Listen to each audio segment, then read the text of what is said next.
My son, Arthur, was 45 years old, a man who owned high-rises and commanded boardrooms. But right now, he was on his knees on my rotting wooden front porch, sobbing so hard he couldn't even catch his breath. I didn't reach out to pull him up. I didn't yell. I didn't do anything at all. I just stood in the doorway, listening to the heavy rain hit the old tin roof, and watched the boy who swore he would never return to this poverty trap beg for my forgiveness. To understand how a man who spent his entire adult life erasing his mother's existence ended up weeping at her feet, I need to take you back 30 years. But before we get into that, drop a comment below and let me know where you're watching from today. I always love seeing where this community is tuning in from. My name is Winifred Farrow. I am 72 years old. And for 4 decades, I worked the heavy industrial looms at the local textile mill. When you work with threads your whole life, you learn something fundamental about how things are made.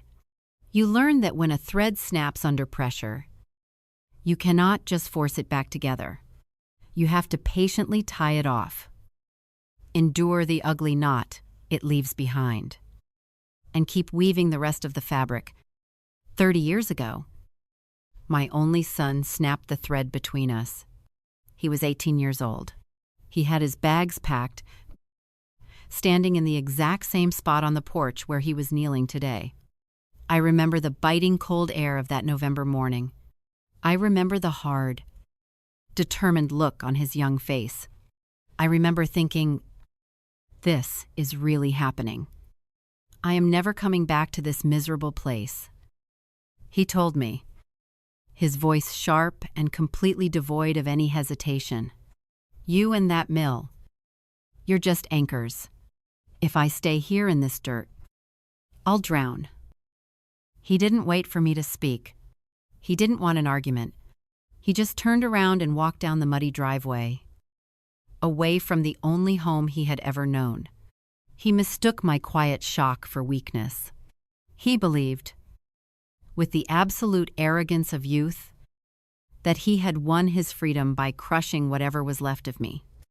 The morning after Arthur walked down that muddy driveway and out of my life, the house was completely and utterly silent.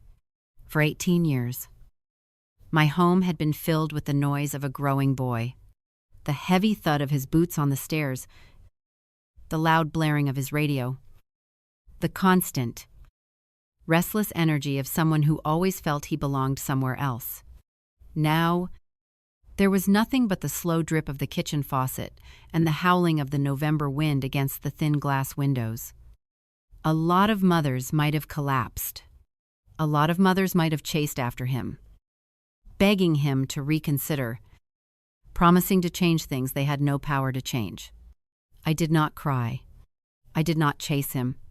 I did not do anything except wash my single coffee cup, pack my lunch in a brown paper bag, and walk the 2 miles in the bitter cold to the Abbott textile mill, just like I had done every morning for the past 20 years.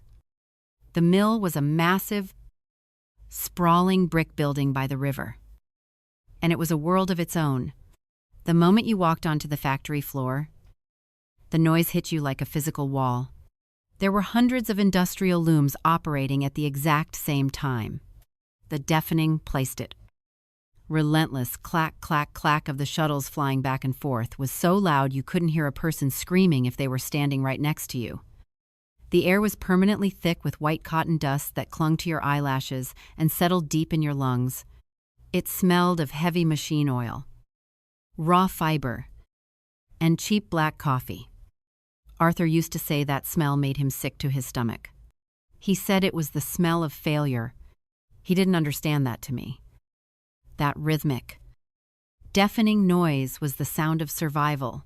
It was the sound that kept a roof over his head and food on his plate while he dreamed his big, expensive dreams. That first day without him, my hands moved over the machinery on pure instinct. My job was to watch the massive spools of thread. When a thread snapped under the immense tension of the loom, The machine would halt.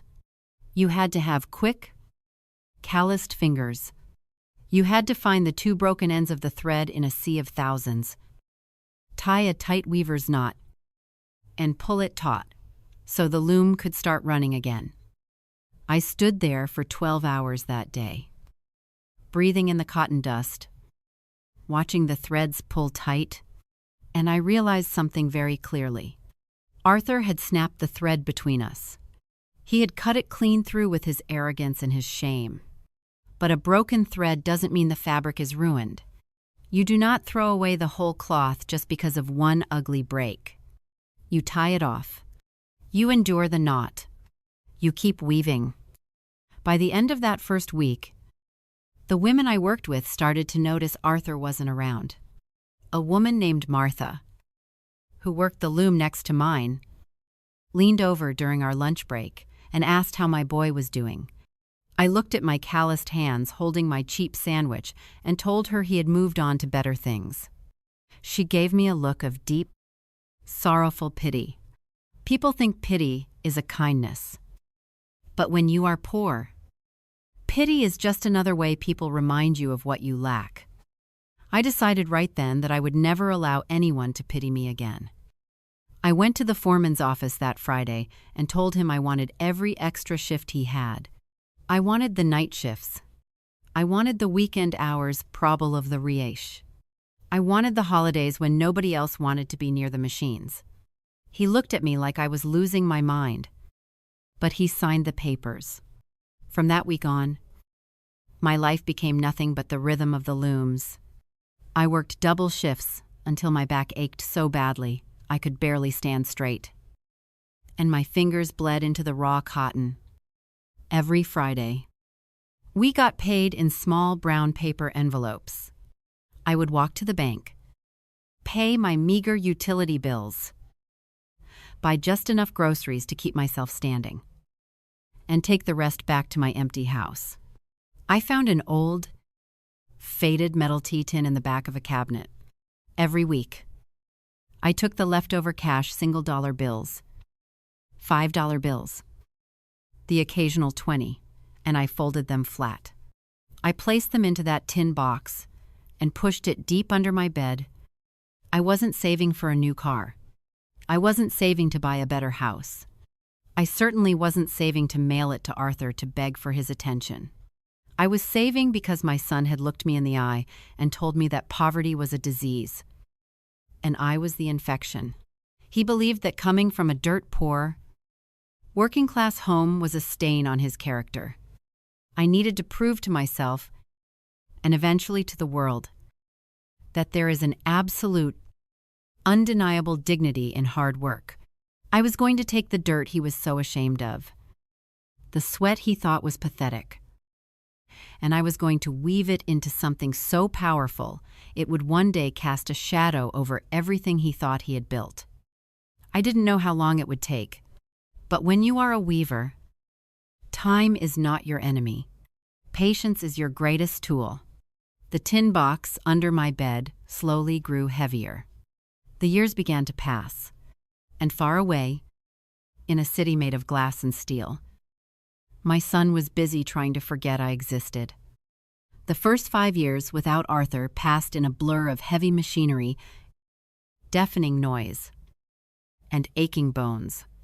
By the time he turned 23, the faded metal tea tin under my bed was completely full. It was packed so tightly with small bills that the lid would no longer shut. I realized I could not keep storing my double-shift earnings in a tin box. So I walked into a small local credit union 2 towns over, far away from anyone who might recognize me. I opened a private savings account. I deposited every single dollar I had saved, and then I just kept working. I did not have a telephone for a long time, and even when I finally got one, it never rang with his voice on the other end. Arthur had cut all ties. He did not write. He did not call. He did not send a card for my birthday or for the holidays. As far as he was concerned, the woman who raised him and the town that built him had ceased to exist the moment he walked down that muddy driveway. But a mother always knows how to find her child. Once a month, on a Sunday afternoon, I would take the bus to the main public library downtown. I would sit at a heavy oak table near the back, pulling stacks of regional business journals and city newspapers. It started as a desperate hope just to see his name, just to know he was alive and safe. But soon, finding him became remarkably easy. My son was incredibly smart, and he was relentlessly ambitious. He was climbing the corporate ladder at a staggering pace in a major financial firm 300 miles away. I remember the very first time I saw his photograph in a magazine. He was 25 years old. He had just been promoted to a junior executive position. The picture was black and white, but I could see the sharp cut of his tailored suit. I could see the expensive, polished haircut. But more than anything, I saw his posture. He stood with his shoulders pulled back, a tight, arrogant smile on his face. He looked like a man who believed he had conquered the world all by himself. I sat in that quiet library and traced the edge of his printed face with my calloused, rough index finger. I read the short interview attached to the photo. The reporter asked him about his background. Arthur's printed words stared back at me. He said, and I quote, "I come from a place where people settle for the bare minimum. I knew early on that if I didn't pull myself up by my own bootstraps, I would be dragged down into a life of absolute mediocrity. I am completely self-made." He did not mention his father who died when he was 6. He did not mention the mother who worked 80-hour weeks inhaling cotton dust so he could have a hot meal every night. He erased us. He erased the heavy industrial looms that paid for the very shoes he used to walk away from me. I did not cry in that library. I did not feel the sudden urge to call his office and scream at him. I simply closed the magazine, returned it to the rack, and took the bus back to my empty house. That night, a bitter winter storm rolled into the valley. The wind howled off the river, pushing freezing air through the cracks in my old wooden window frames. I spent 2 hours standing on a step stool, using cheap plastic wrap and heavy duct tape to seal the windows just to keep the house warm enough to sleep. My hands were stiff and cracked from the cold and the factory work. While I was pressing the tape against the freezing glass, I thought about Arthur in the city. According to another article I had read, he had just purchased a luxury penthouse apartment with floor-to-ceiling glass windows overlooking the skyline. The contrast was so sharp it almost felt like a cruel joke. He was living in the sky, surrounded by wealth, actively convincing himself and the world that he was a self-made titan. He truly believed he had won. He believed his bank account was proof that he was a superior human being. And my calloused hands were proof of my failure. He mistook his geography for his character. Standing in my freezing kitchen, looking at the plastic-wrapped windows, a very clear, very quiet thought formed in my mind. The money in that secret bank account was growing. The compound interest was building. The double shifts were stacking up. I knew right then that I would never spend a single dime of that money on myself. I would not buy a new coat. I would not fix the drafty windows. I would not buy a better car. And I absolutely would not give it to Arthur. If my son believed that the working-class people of this town were nothing but lazy, settling failures, then I was going to use his own name to prove him wrong. I was going to take the dirt and the sweat he so deeply despised, and I was going to weave a safety net so massive, so undeniable, that one day he would be forced to look at it. I didn't have a formal education, but I had patience. I knew how to tie a knot. I knew how to build something thread by thread. I just needed someone who knew how to handle the legal side of things. I needed a lawyer. I had never hired a lawyer in my entire life. In my neighborhood, You only ever saw a lawyer if you were being evicted, getting a divorce, or going to jail. The legal world was not designed for people who clocked in at dawn and went home with cotton dust in their lungs. But I knew that if I was going to build something that would last, something that could completely bypass my son's control while using his name, I could not do it alone. I took a Tuesday off from the mill. It was the first sick day I had taken in nearly 10 years. I put on my best Sunday coat, took the early bus 3 towns over to a much wealthier district, and walked into the law office of Elias Harrison. Mr. Harrison was a retired corporate attorney who had stepped down from a high-pressure city firm to run a quiet, slow-paced estate planning practice in the suburbs. The moment I walked into his office, I felt completely out of place. The room smelled of expensive lemon furniture polish and old, leather-bound books. My boots left small wet marks on his thick Persian rug. When I sat down in the heavy mahogany chair across from his desk, I looked down at my hands. They were permanently rough, the knuckles swollen from years of tying weaver's knots, the skin stained with industrial dye that no amount of scrubbing could ever wash away. Mr. Harrison looked at me over the rim of his reading glasses. He had a kind face, but he clearly expected this to be a very quick meeting. He probably assumed I was there to draft a simple will or ask for advice on an unpaid heating bill. I did not say a word at first. I just opened my heavy canvas tote bag, reached inside, and pulled out a stack of tightly bound bank ledgers. I placed them right in the center of his pristine desk. I want to set up a trust, I told him, my voice completely steady in the quiet room. An educational and medical relief fund for the families of the Abbott textile mill. Mr. Harrison offered a polite, sympathetic smile. Mrs.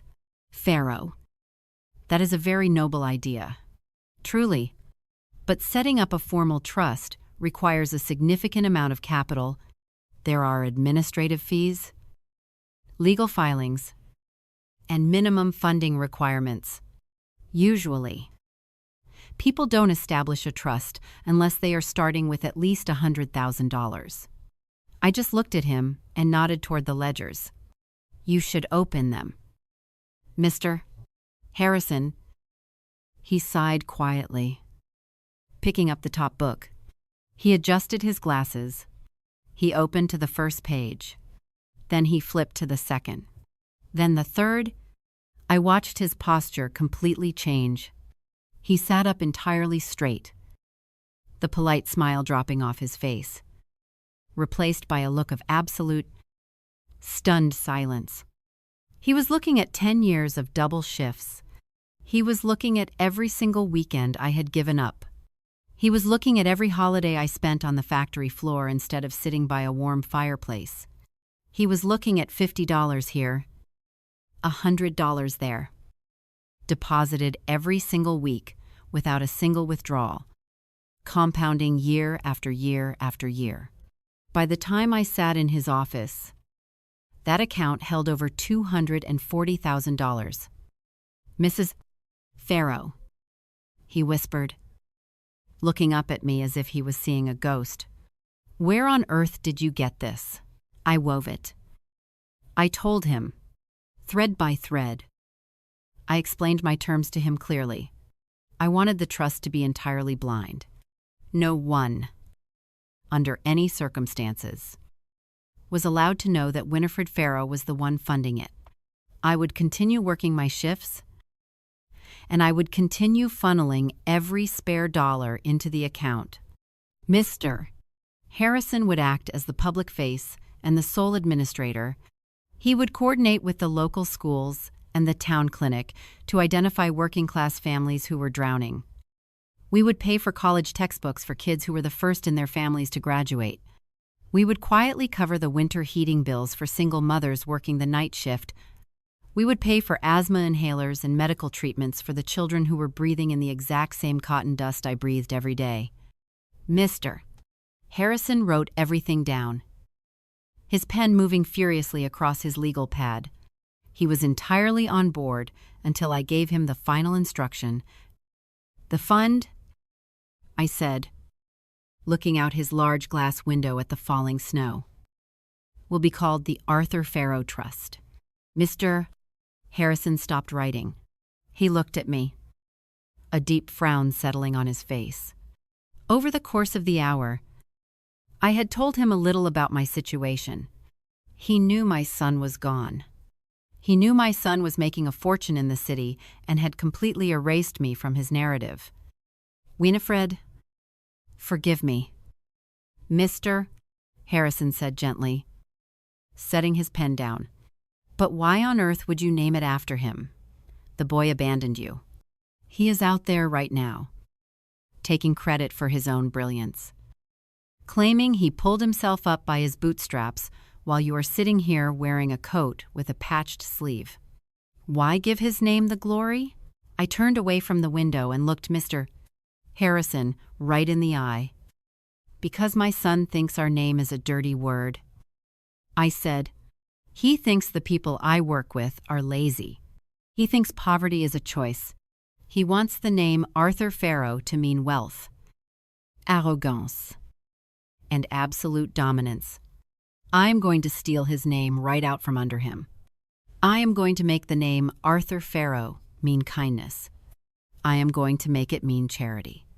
And I am going to build a safety net so massive that one day he will be forced to look at it and realize he had absolutely nothing to do with it." Mr. Harrison stared at me for a very long time. I saw a profound respect settle into his eyes. He didn't argue with me. He didn't pity me. He just picked up his expensive silver pen, pulled a fresh legal document toward him, and began to write. The Arthur Farrow Trust was officially born that afternoon. The loom was fully set.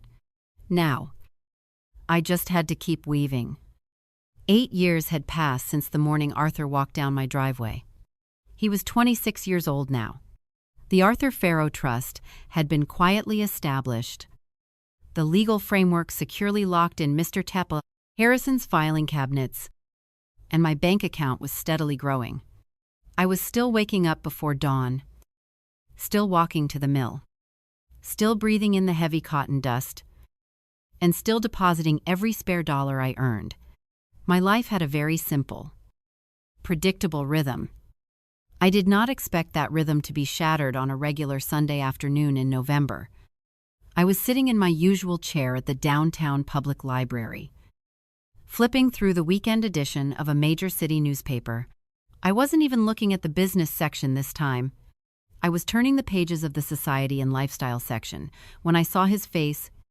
It was a large, professionally shot photograph, taking up half the page.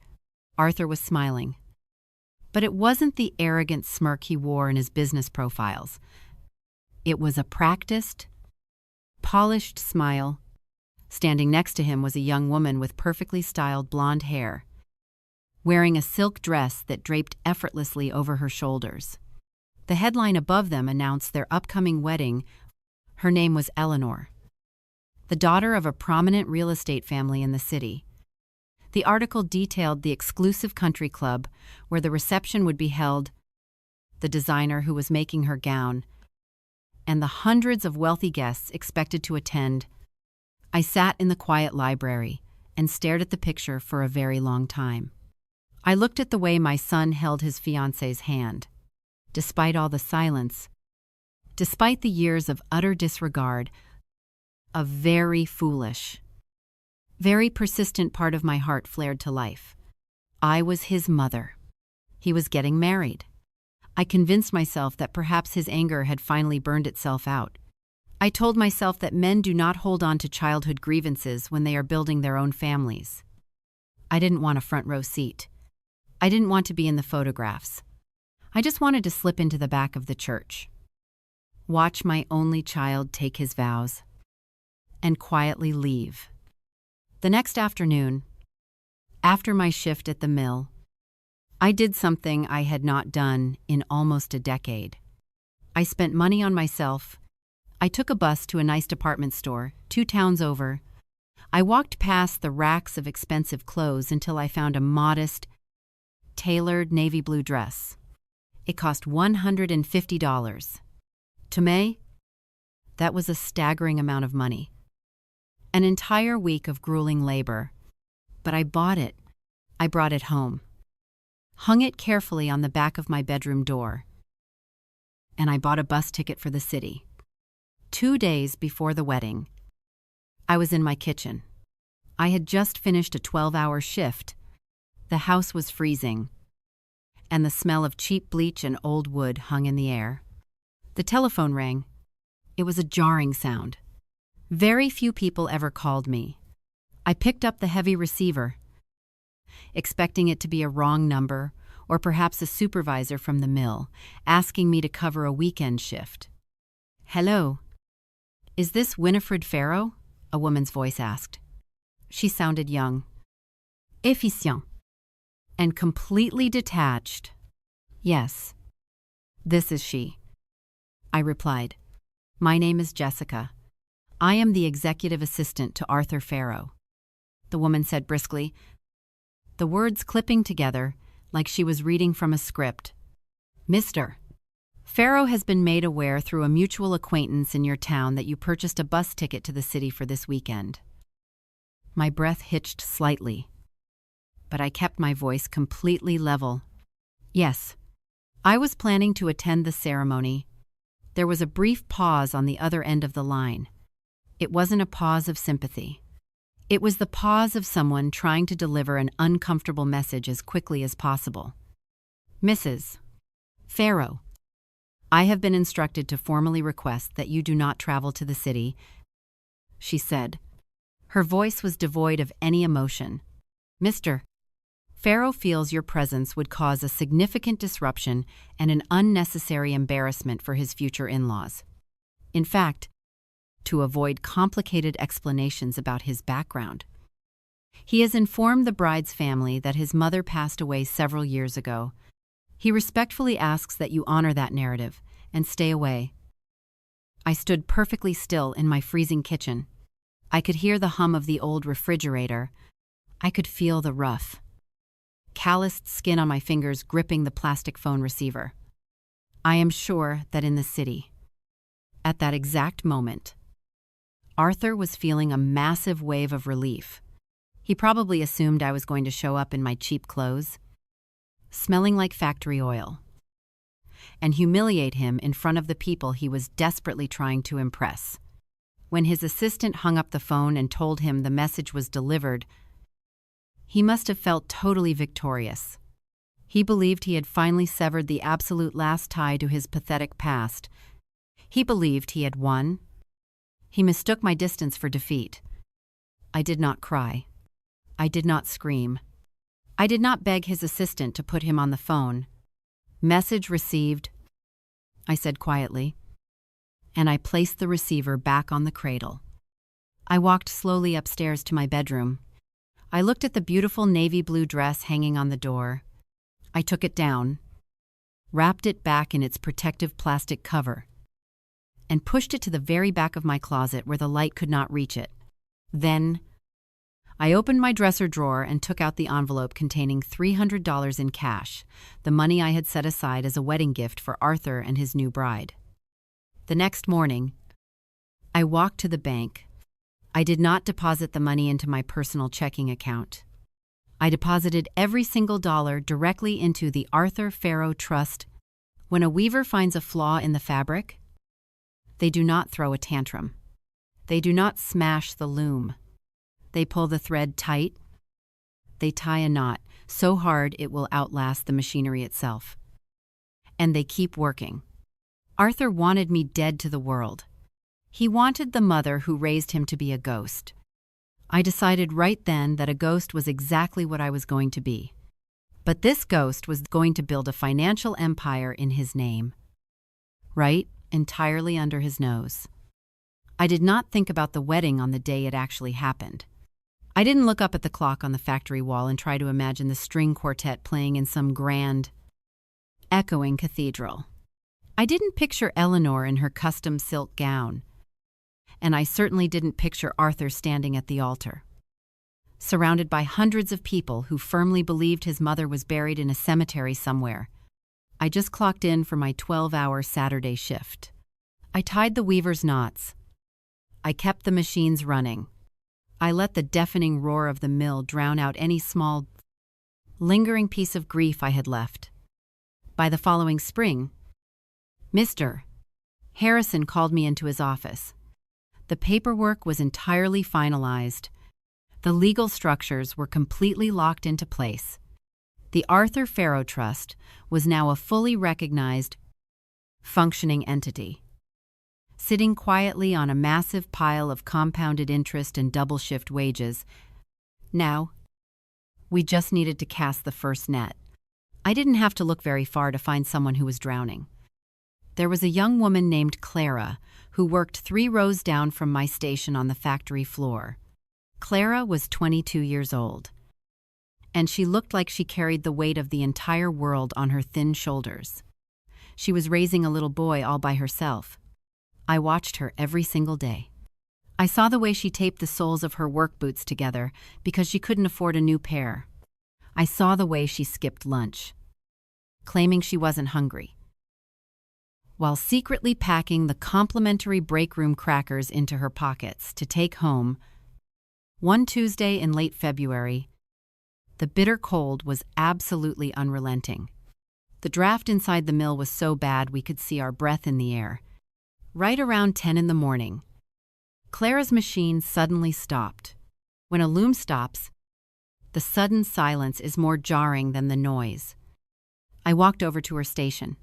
Clara was leaning against the heavy iron frame of the machine, her face buried in her hands, sobbing so hard she was physically shaking. The foreman wasn't around, so I gently pulled her hands away from her face and asked her what was wrong. The words spilled out of her in a desperate, broken rush. Her 4-year-old son had severe asthma, triggered by the freezing drafts in their cheap, uninsulated apartment. He had been in and out of the emergency room 3 times that month because she had missed shifts to stay at the hospital with him. Her paycheck was short. She was 2 months behind on rent.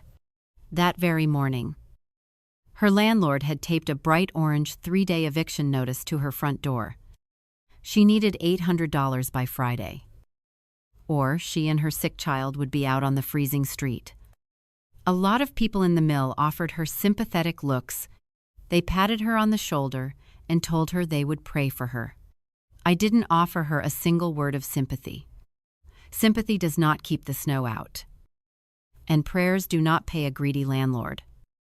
I waited until my 30-minute lunch break.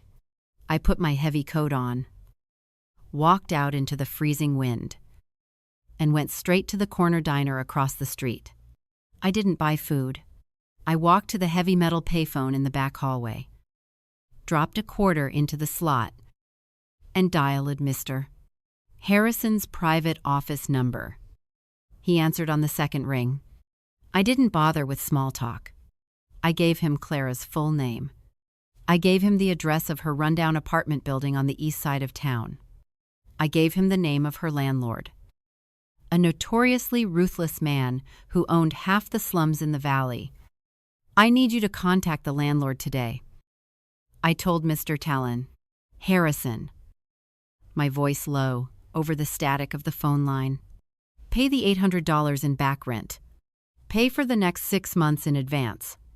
And I want you to call the independent pharmacy down on Main Street. Set up and open unlimited credit line for her son's asthma medication. The boy needs to breathe. Mr. Harrison was quiet for a moment. Then, I heard the scratch of his expensive silver pen on his legal pad. Consider it done. Winifred, how do you want me to present it to her? Just like we agreed. I said, you represent a private benefactor. You represent the Arthur Farrow Trust. The very next afternoon, while Clara was wiping tears from her eyes on the factory floor, a courier in a sharp suit walked into the office of her landlord. He handed over a certified bank check that cleared her debt entirely and secured her housing through the end of the summer. Then, he visited the pharmacy and left a heavily funded account strictly for her son's medical needs. Clara came to work on Thursday looking like she had been struck by lightning. She walked into the break room before our shift started. Her hands were trembling violently. But this time, it wasn't from despair. She was holding a crisp, white envelope with the crest of Mr. Harrison's law firm on it. Inside was a formal letter stating that her rent was paid and her medical bills were completely covered. She stood in the middle of the room, crying tears of absolute, unfiltered joy. The other women gathered around her, completely stunned. "Who did this?" Martha asked, staring at the letter. "Who paid for it?" Clara wiped her face, looking down at the heavy black ink on the paper. "A charity," she whispered, her voice full of an intense, raw reverence. "A private fund from the city. It's called the Arthur Farrow Trust." The lawyer said Mr. Farrow is a very private, very successful businessman who just wants to help working families. I don't even know what he looks like. But I swear to God, I will pray for that man every single night for the rest of my life. I sat in the corner of the break room, quietly eating my cold sandwich. I listened to Clara bless my son's name. I listened to the other women murmur in awe about the incredible generosity of a man named Arthur Farrow. It was the most surreal, powerful feeling I had ever experienced. Hundreds of miles away, in a glass tower, Arthur was desperately trying to make his name synonymous with cutthroat ambition and ruthless wealth. He thought he was untouchable. He had no idea that back in the dirt and the noise he was so ashamed of, I was hijacking his legacy. I was taking his arrogant, polished name, and I was aggressively forcing it to mean kindness. I was forcing it to mean salvation. The loom was running perfectly. The first thread had been tied, and the fabric was holding strong, and I was just getting started. 3 years after the wedding, I was forbidden to attend. The seasons in the valley had blurred into a continuous loop of freezing winters and sweltering summers. At the mill, the deafening clack of the looms remained exactly the same. But the quiet world I was building alongside Mr. Harrison was rapidly expanding. The Arthur Farrow Trust had paid for 12 more heating bills. We had covered tuition for 4 local kids who were the first in their entire bloodline to ever set foot on a college campus. Clara's little boy was breathing easily, running around the neighborhood with a brand new inhaler in his pocket. Everything was moving forward perfectly. And then, the silence from the city broke again. I was 29 years into my career at the mill. I was getting older, my joints aching a little more deeply when the November cold seeped through the floorboards of my house. I was sitting at my usual heavy oak table in the public library, paging through a glossy city magazine. I turned the page, and the breath completely left my lungs. There was my son. He was standing in a brightly lit, incredibly expensive private hospital room. He was wearing a soft cashmere sweater, looking down with an expression of pure, unfiltered awe. In his arms, wrapped in a pristine white blanket, was a tiny, sleeping baby. The headline announced the birth of Victoria Farrow, the first child of the rising financial star Arthur Farrow and his wife Eleanor. I sat in that quiet library and stared at the face of my granddaughter. She had a small shock of dark hair, just like Arthur did when he was born. She had his exact chin. I traced the glossy paper with my rough, calloused index finger. For the first time since Arthur walked down my muddy driveway, the absolute composure I had maintained for years began to crack. There is a very specific, profound physical ache that a mother feels when she knows her child has had a child of their own, and she is not allowed to be there. I wanted to smell the baby powder. I wanted to feel the weight of her tiny body resting against my chest. I wanted to sit in a rocking chair and tell her stories about the valley, about the river, about the hard, decent people who worked the looms. I wanted to be a grandmother. I looked at the article. It talked about the luxury birthing suite. It talked about the elite preschool she was already waitlisted for. And at the very end of the page, there was a small, passing mention that the baby's paternal grandmother was deceased. My own son had looked into the eyes of his newborn daughter and decided that her life would be better if she believed I was in the ground. That night, I went home to my freezing Natarite quiet house. I walked up to the attic. In the corner, covered by an old sheet, was a small wooden hand loom I had bought years ago at a yard sale. I pulled the sheet off. I sat down on the hard wooden stool, threaded a spool of soft, pink yarn, and I began to weave. I wove for 6 hours straight in the freezing cold. I didn't cry. I just let the rhythmic, repetitive motion of passing the shuttle back and forth ground my racing heart. Bidam. I had woven a perfect, flawless pink baby blanket. It was softer than anything you could buy in a store. It was made entirely of patience and absolute longing. I folded the blanket carefully. I placed it in a clean cardboard box. I wrote Arthur's city address on the top. I stood in my kitchen with my coat on, ready to walk to the post office. But then I stopped. I looked at the box. If I sent this blanket, Arthur would not see it as a gift. He would see it as a threat.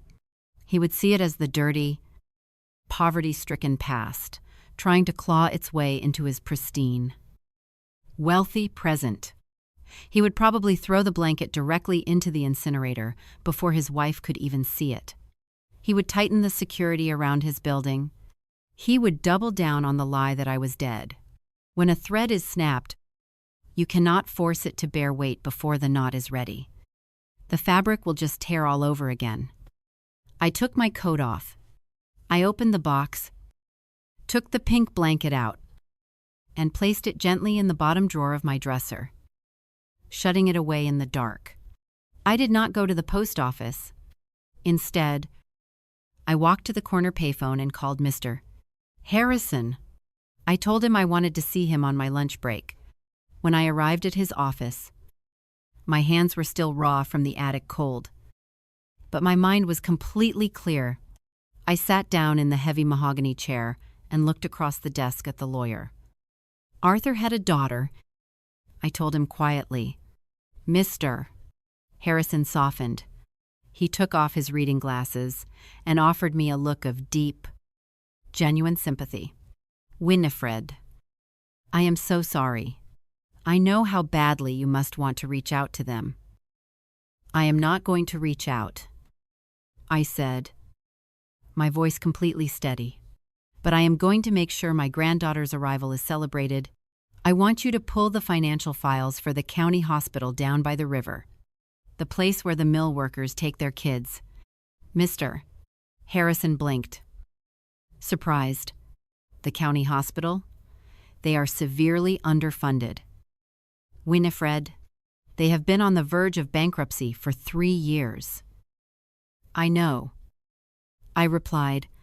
Last week, one of the girls on the factory floor told me their pediatric ward is using incubators from 2 decades ago. They don't have enough pediatric ventilators for the asthma cases in the winter. I want you to calculate how much it would cost to completely replace the equipment in that ward. Mr. Harrison opened a fresh legal pad. He made a few calls. 10 minutes later, he wrote a number on the paper and slid it across the desk. It was a massive number. It would wipe out nearly half of the compounded interest the trust had built over the last decade. Do it, I told him without a single second of hesitation. Wire the money this afternoon. But the donation comes with a strict condition. It is to be entirely anonymous, except for the naming rights. I want a bronze plaque placed at the entrance of the pediatric ward. Mr. Harrison smiled. It was a slow, deeply respectful smile. He already knew exactly what I was going to say. While Arthur was popping expensive champagne in a city penthouse, celebrating the birth of a daughter who would never know my name, a team of delivery trucks pulled up to the crumbling county hospital in the valley.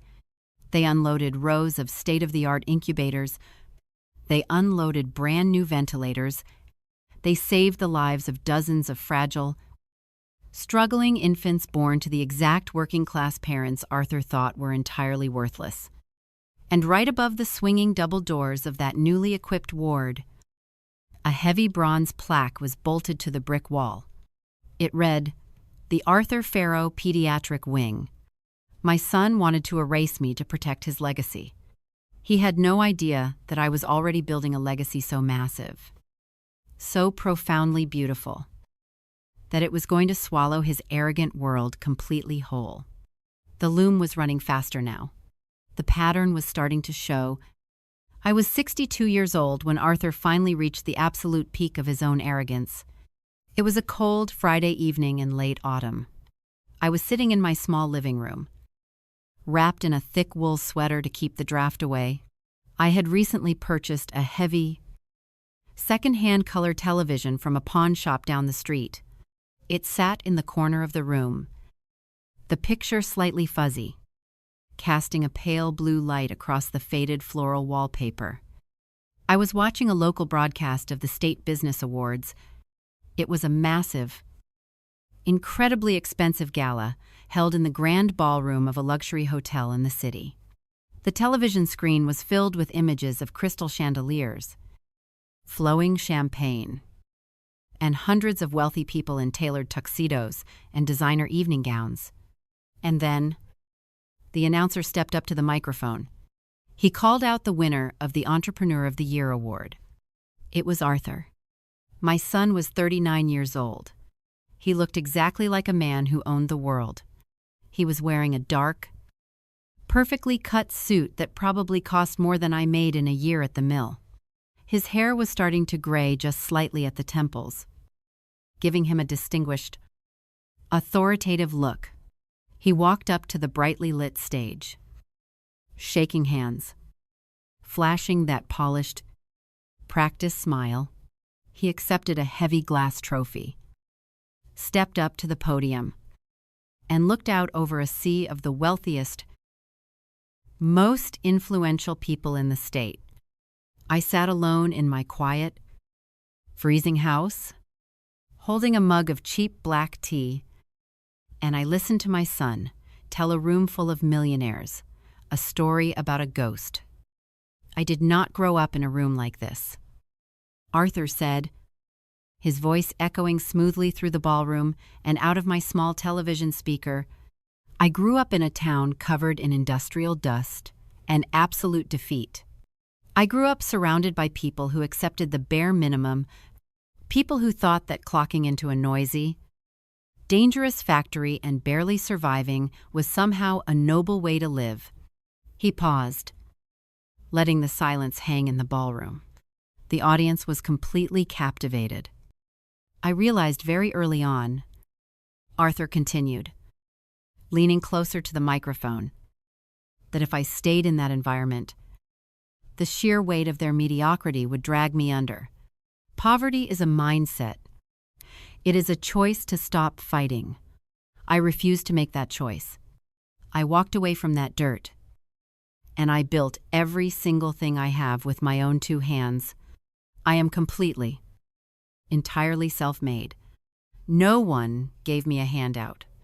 No one built a safety net to catch me if I fell. I stand before you tonight as living proof that success belongs exclusively to those who are strong enough to abandon their excuses. The ballroom erupted into deafening applause. The camera panned across the crowd, showing wealthy investors nodding in deep, profound respect. Arthur held his glass trophy up in the air, soaking in the admiration. He truly believed every single word he was saying.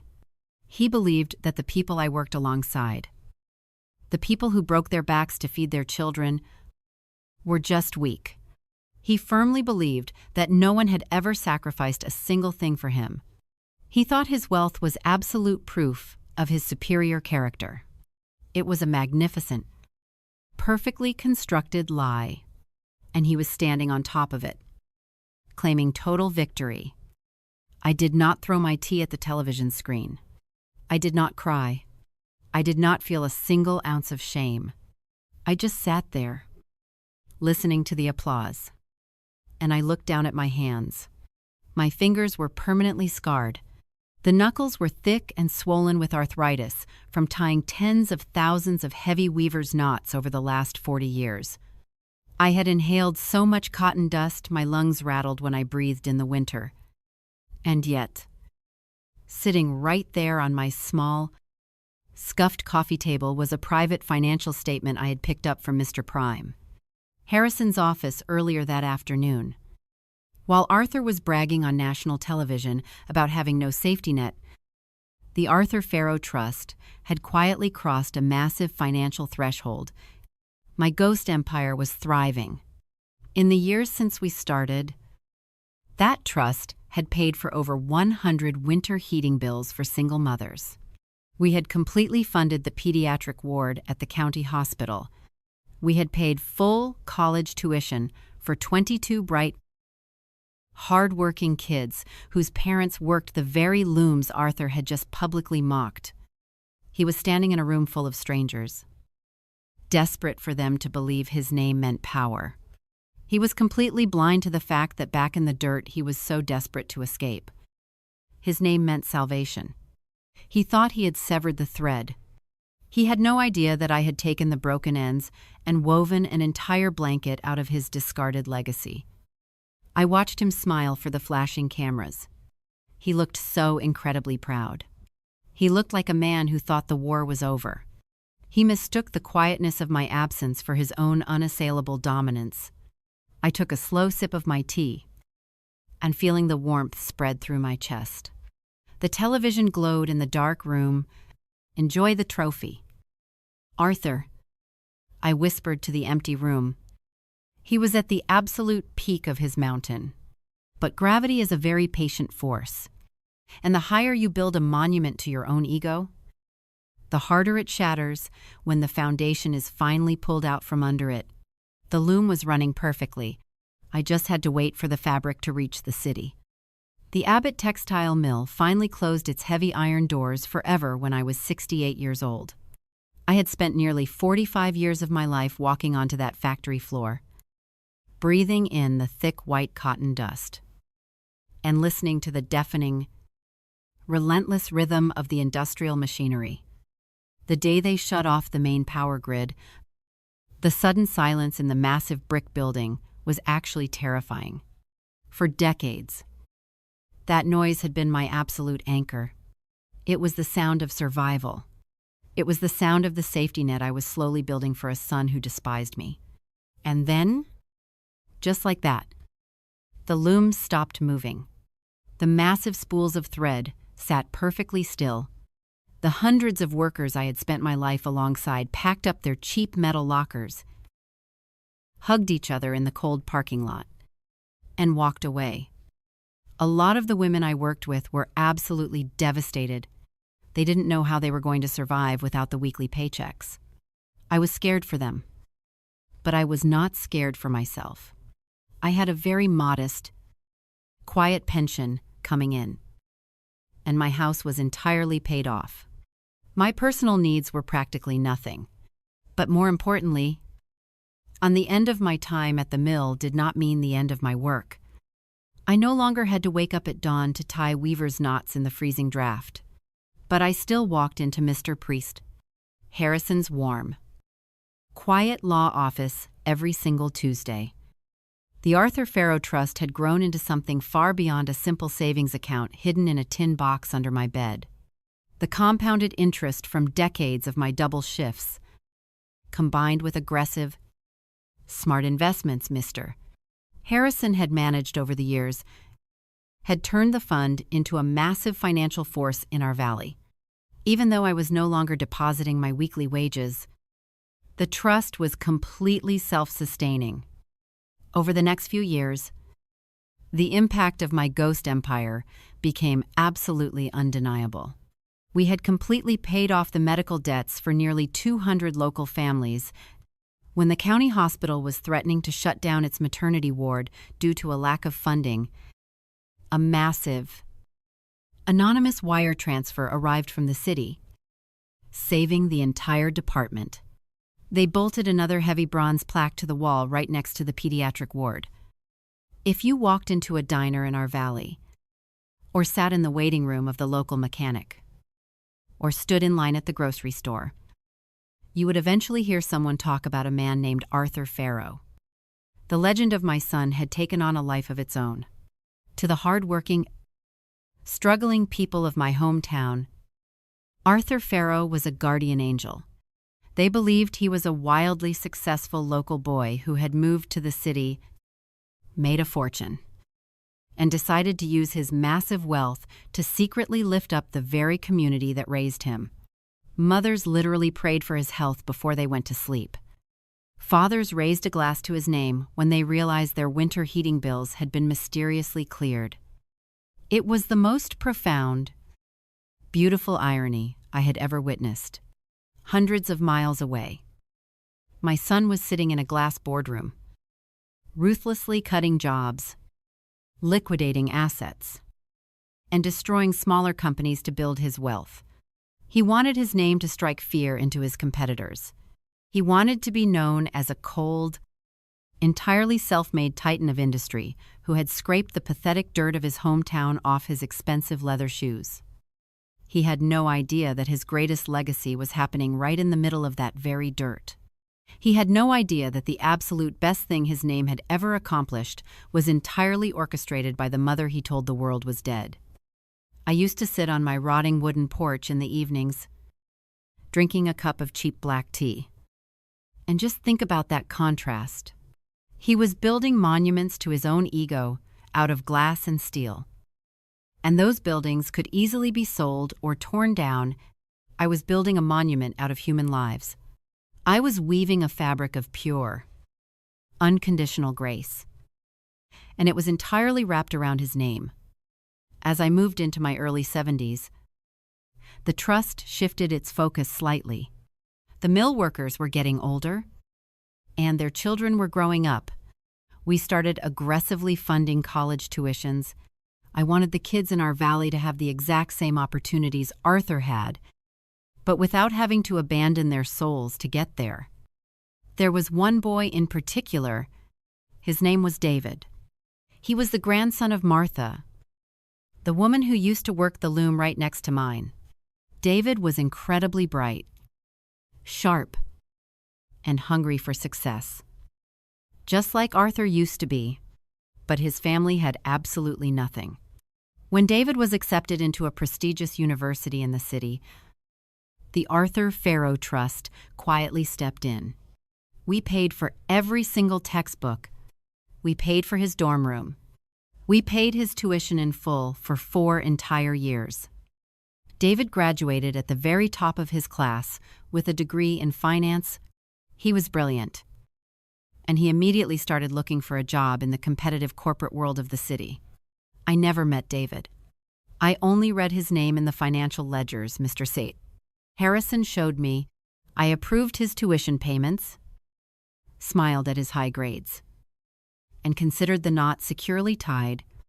I didn't realize that by sending that brilliant, grateful boy out into the city, I was casting a very long, very invisible thread straight toward my son's glass tower.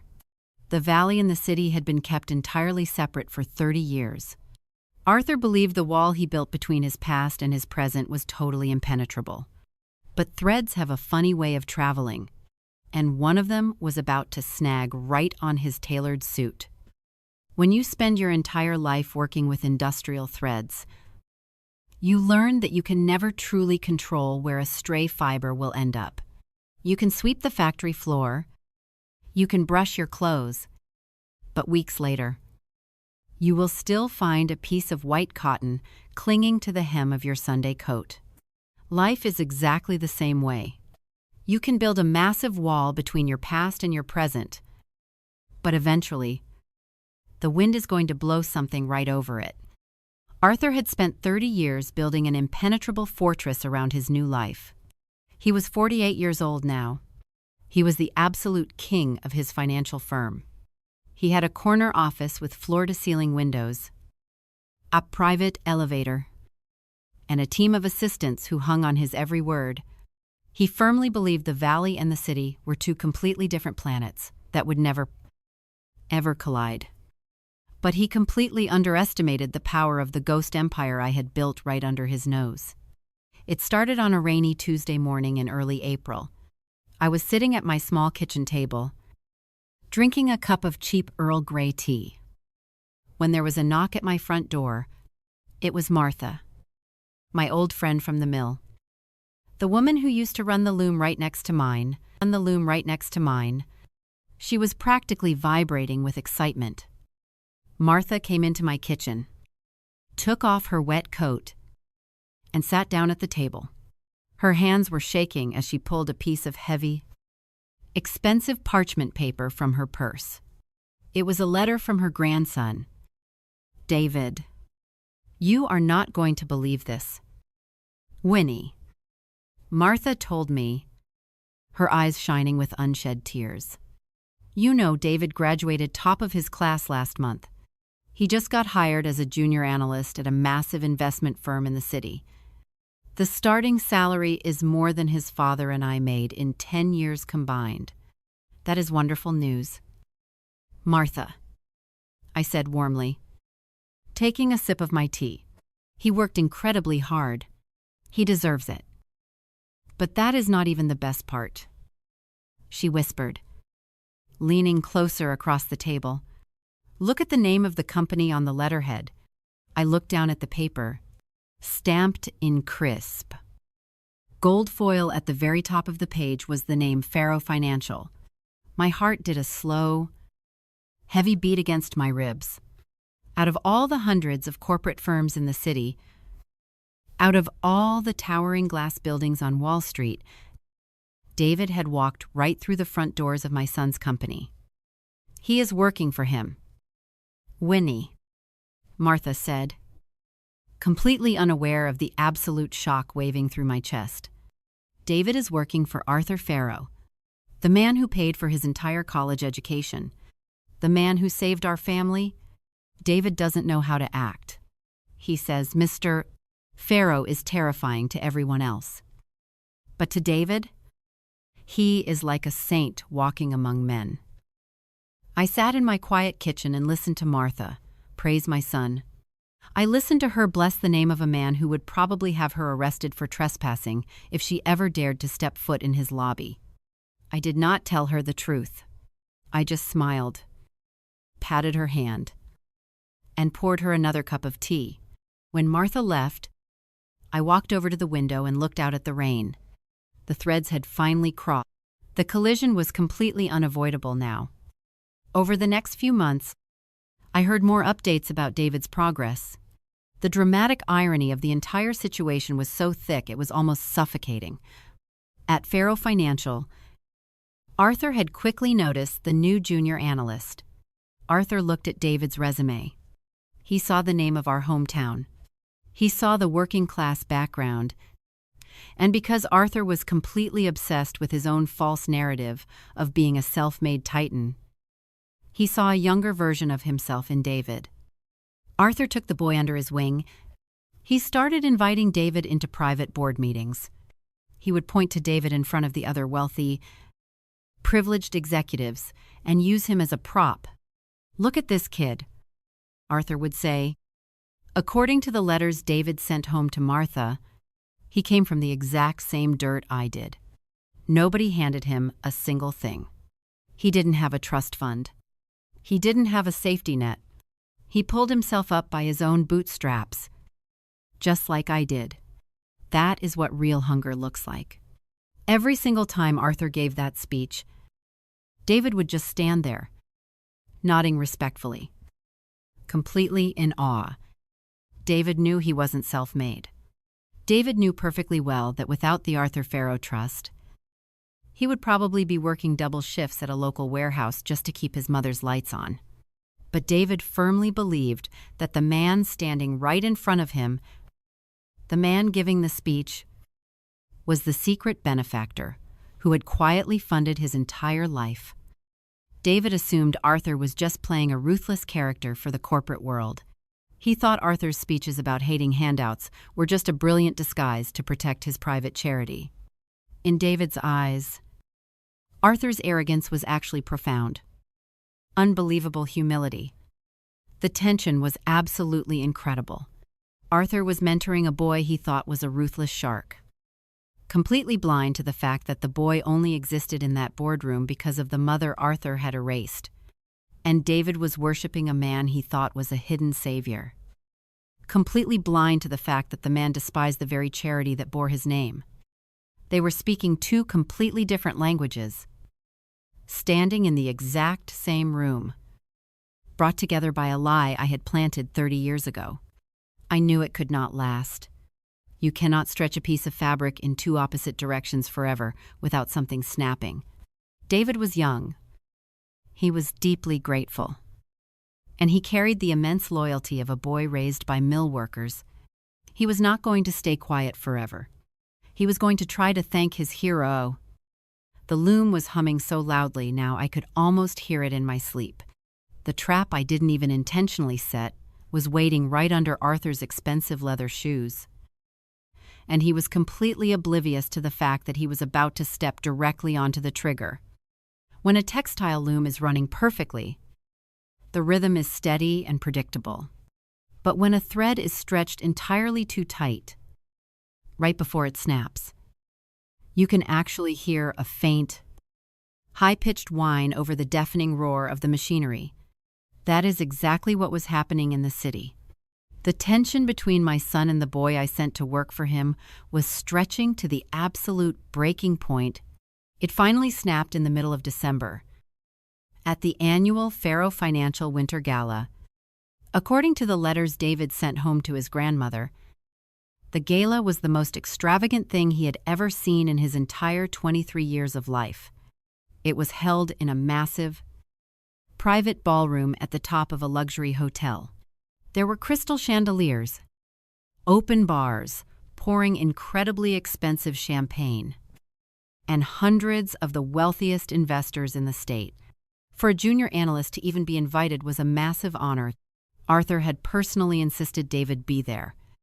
Arthur loved having David around because David was a walking, breathing monument to Arthur's own ego. He was a prop stay. Halfway through the evening, Arthur stood at the front of the room and tapped his crystal glass. The entire ballroom went dead silent. Arthur gave his usual polished speech about the massive profits the firm had pulled in that year. And then he pointed right at David. He told the room full of millionaires about the kid from the dirt-poor valley. He talked about how David had clawed his way to the top with absolutely zero help, no handouts, and no safety net. He called David the future of the company, living proof that anyone who failed in this world simply wasn't working hard enough. The crowd applauded. David stood there, blushing, feeling an overwhelming wave of profound gratitude.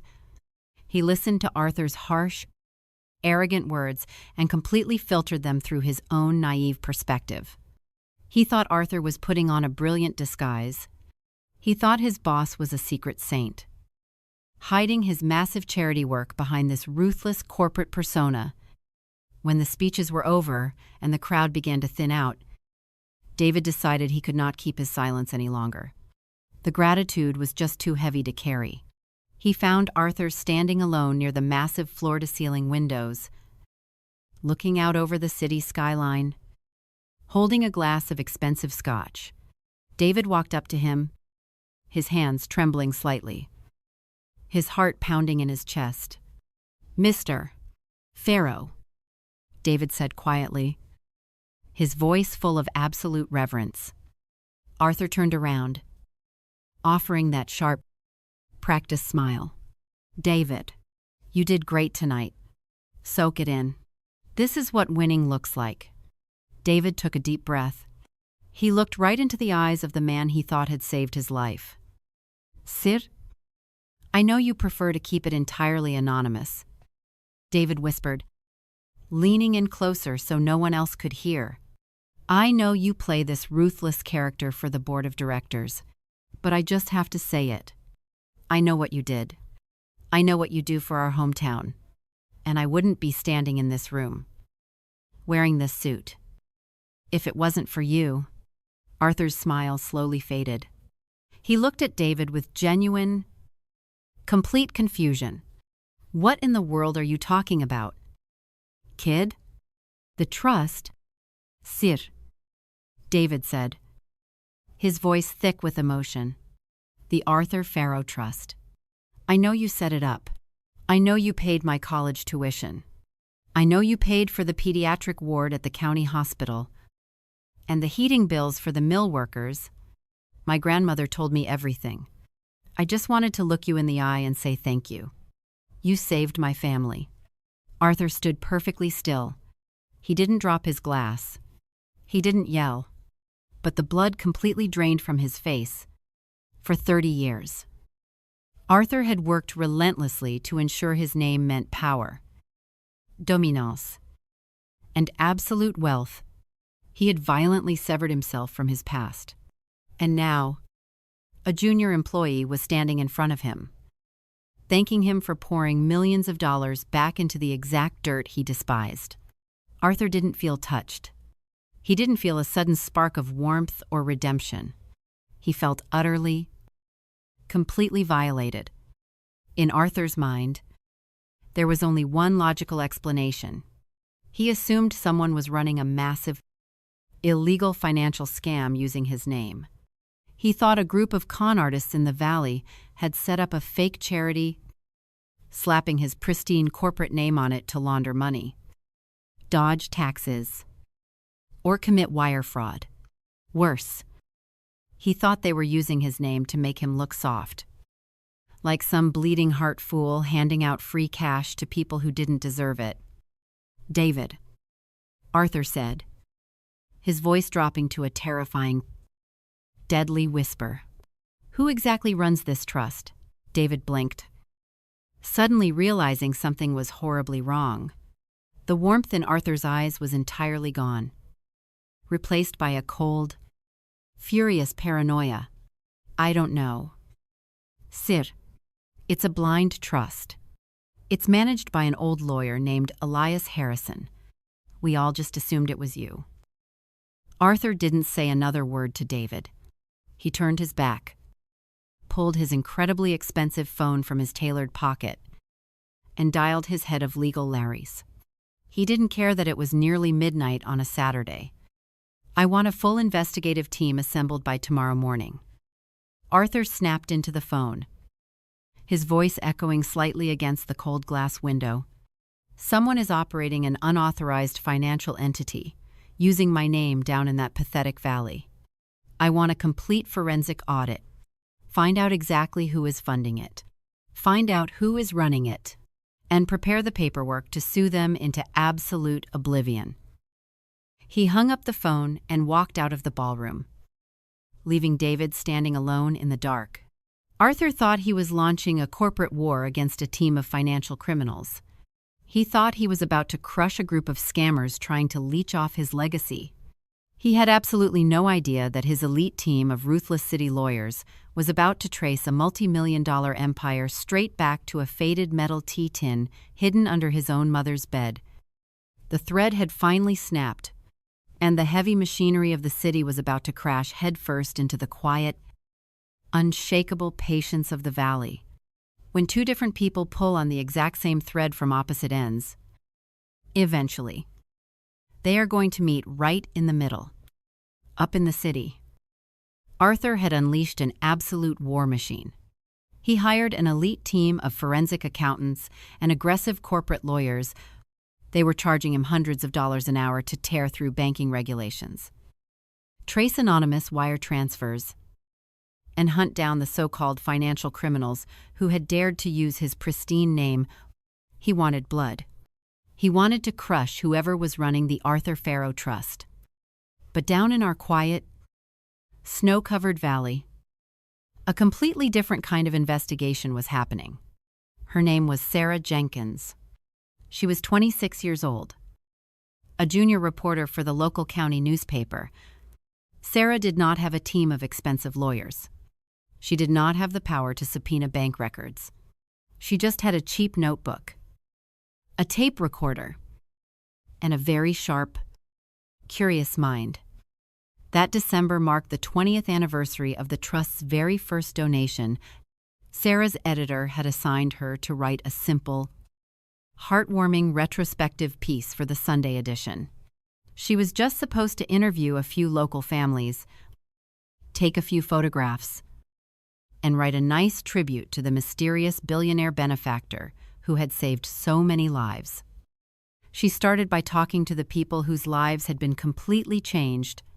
She sat in Clara's living room and listened to how the Trust had bought the asthma medication that saved her little boy. She talked to Martha about how her grandson David was now wearing custom suits in a city boardroom. But as Sarah listened to these stories, something started bothering her. She was a journalist, and she had an instinct for when pieces of a puzzle did not fit together. She went back to her small, messy desk at the newspaper office and pulled up every public interview Arthur Farrow had ever given. She watched the tapes of his award speeches. She read his aggressive quotes about pulling himself up by his bootstraps and his absolute disdain for charity. The narrative made absolutely no sense. Why would a ruthless, cold-blooded corporate shark who publicly mocked the working class spend 20 years quietly pouring millions of dollars into winter heating bills and pediatric ventilators for a town he refused to even visit? And why? Out of all the high-powered legal firms in the entire country, would a Wall Street titan use a retired, small-town estate lawyer named Elias Harrison to manage his secret empire? Sarah decided to pay Mr. Harrison a visit. She walked into his office on a rainy Wednesday afternoon. The room smelled of lemon polish and old paper, just like it did the very first day I walked in there with my heavy canvas tote bag. Mr. Harrison was much older now. His hair was entirely white, and he moved a little slower. But his mind was just as sharp as ever. He sat behind his heavy mahogany desk and offered Sarah a polite, practiced smile.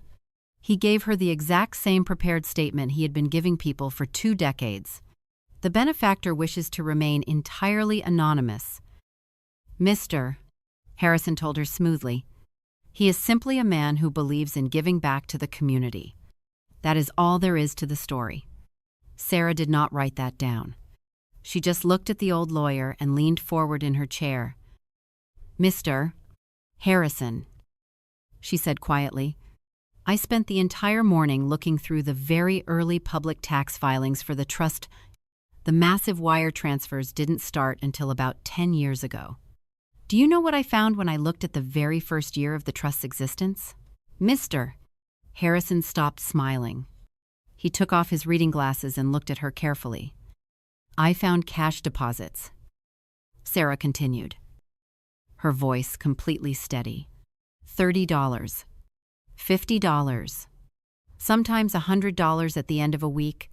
Billionaires do not fund blind trusts by walking into a local credit union and depositing crumpled $10 bills.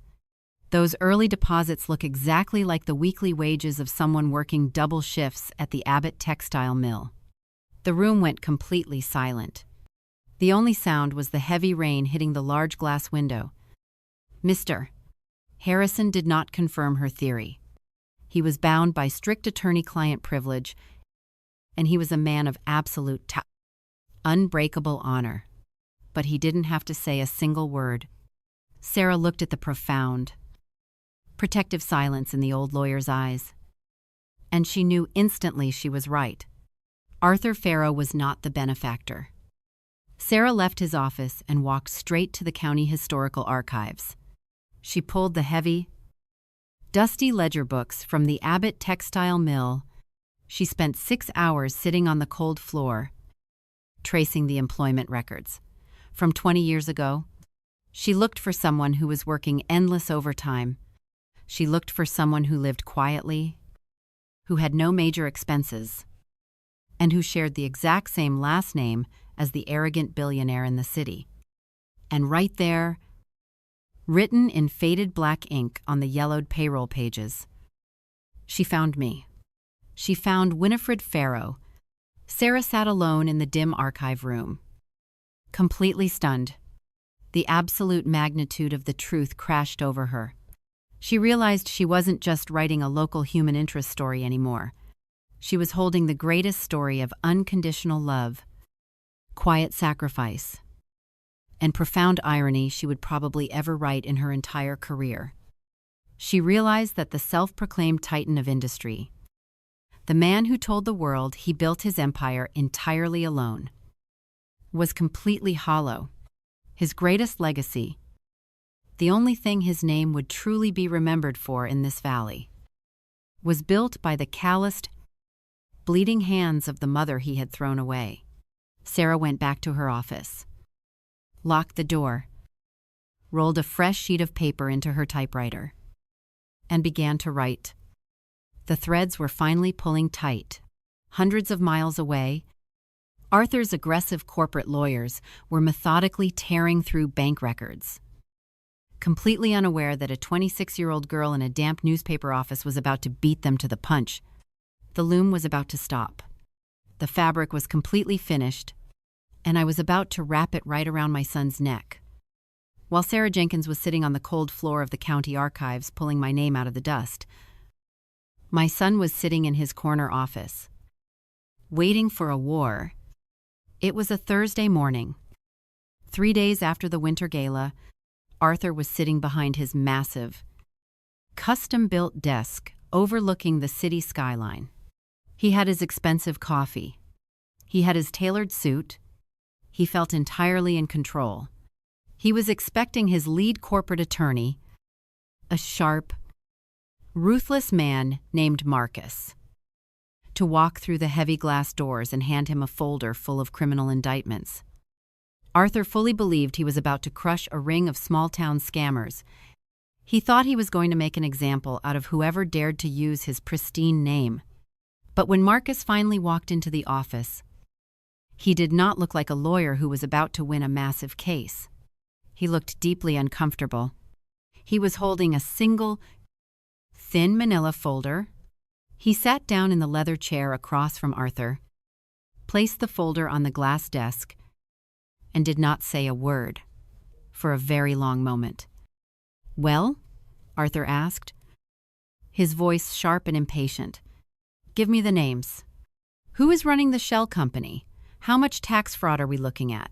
I want the cease and desist filed by noon." Marcus took a slow, heavy breath. He opened the folder. "There is no shell company." "Arthur," Marcus said quietly, "there is no wire fraud. There is no money laundering. We had a team of forensic accountants tear through every single federal filing and tax record tied to the Arthur Farrow Trust. It is completely clean. It is a legally bulletproof, fully funded charitable entity. And it is operating exactly as it claims to." Arthur just stared at him. The arrogant smirk on his face faltered just a fraction. "That is impossible." Arthur snapped. "Someone is funneling millions of dollars into a pediatric ward and college tuitions using my name. You do not just magically generate that kind of capital. Who is the primary donor? Did they steal the funds from one of my subsidiary accounts?" Marcus did not flinch, but he looked down at his notes before he spoke again. "The trust was established 30 years ago. Arthur, long before you even had subsidiary accounts. And it was not funded by a massive corporate donation. It was funded by cash." Arthur frowned, completely failing to understand. "Cash? What are you talking about?" Marcus slid a copied page of a banking ledger across the pristine glass desk. "We traced the origin accounts. For the first 10 years of the trust's existence, the deposits were made every single Friday afternoon at a small credit union in your hometown. They were small. $30, $50, sometimes $100 if the depositor worked overtime, every single week, without fail, for an entire decade. The compounded interest and smart market investments over the last 20 years turned those small cash deposits into a massive financial empire. Arthur looked down at the copied ledger. He saw the neat, handwritten deposit amounts. He saw the absolute, unshakable consistency of those small numbers. The reality of what he was looking at had not quite hit him yet. He was a man who moved millions of dollars with a single phone call. He could not comprehend building an empire $50 at a time. "Who?" Arthur asked, his voice suddenly dropping to a whisper. "Who walks into a bank every Friday for 10 years with 50 crumpled dollars to build a trust in my name?" Marcus looked Arthur directly in the eye. The silence in that towering glass office was suddenly heavier than concrete. "The sole funder and creator of the Arthur Farrow Trust," Marcus said, his voice entirely devoid of emotion, "is a woman named Winifred Farrow." For a man who had spent his entire adult life controlling every single variable around him, the collapse was absolutely total. Arthur did not yell. He did not throw his expensive coffee mug against the wall. He simply stopped breathing for a second. He looked down at the ledger again. The false narrative he had built his entire life upon. The lie that he was completely self-made. The lie that his mother was a weak, pathetic woman who settled for a miserable life in the dirt. Shattered into 1,000 pieces in the span of a single heartbeat. He realized in that exact moment that the charity he had been praising, the massive safety net he had used to stroke his own ego in front of his junior analyst, was built by my bleeding, calloused hands. He realized that while he was buying penthouses and erasing my existence, I was standing in front of a deafening industrial loom, breathing in cotton dust, starving myself of every comfort just to turn his discarded name into a monument of grace. He remembered standing in that ballroom just a few days earlier. He remembered pointing at David, using the boy as a prop to prove that poor people just needed to work harder. He remembered the absolute, profound gratitude in David's eyes when the boy thanked him for saving his family. The shame hit Arthur so hard it felt entirely physical. His chest tightened. The pristine, air-conditioned air of his penthouse office suddenly felt like it was suffocating him. He had told the entire world I was dead. But ghosts do not fund pediatric wards.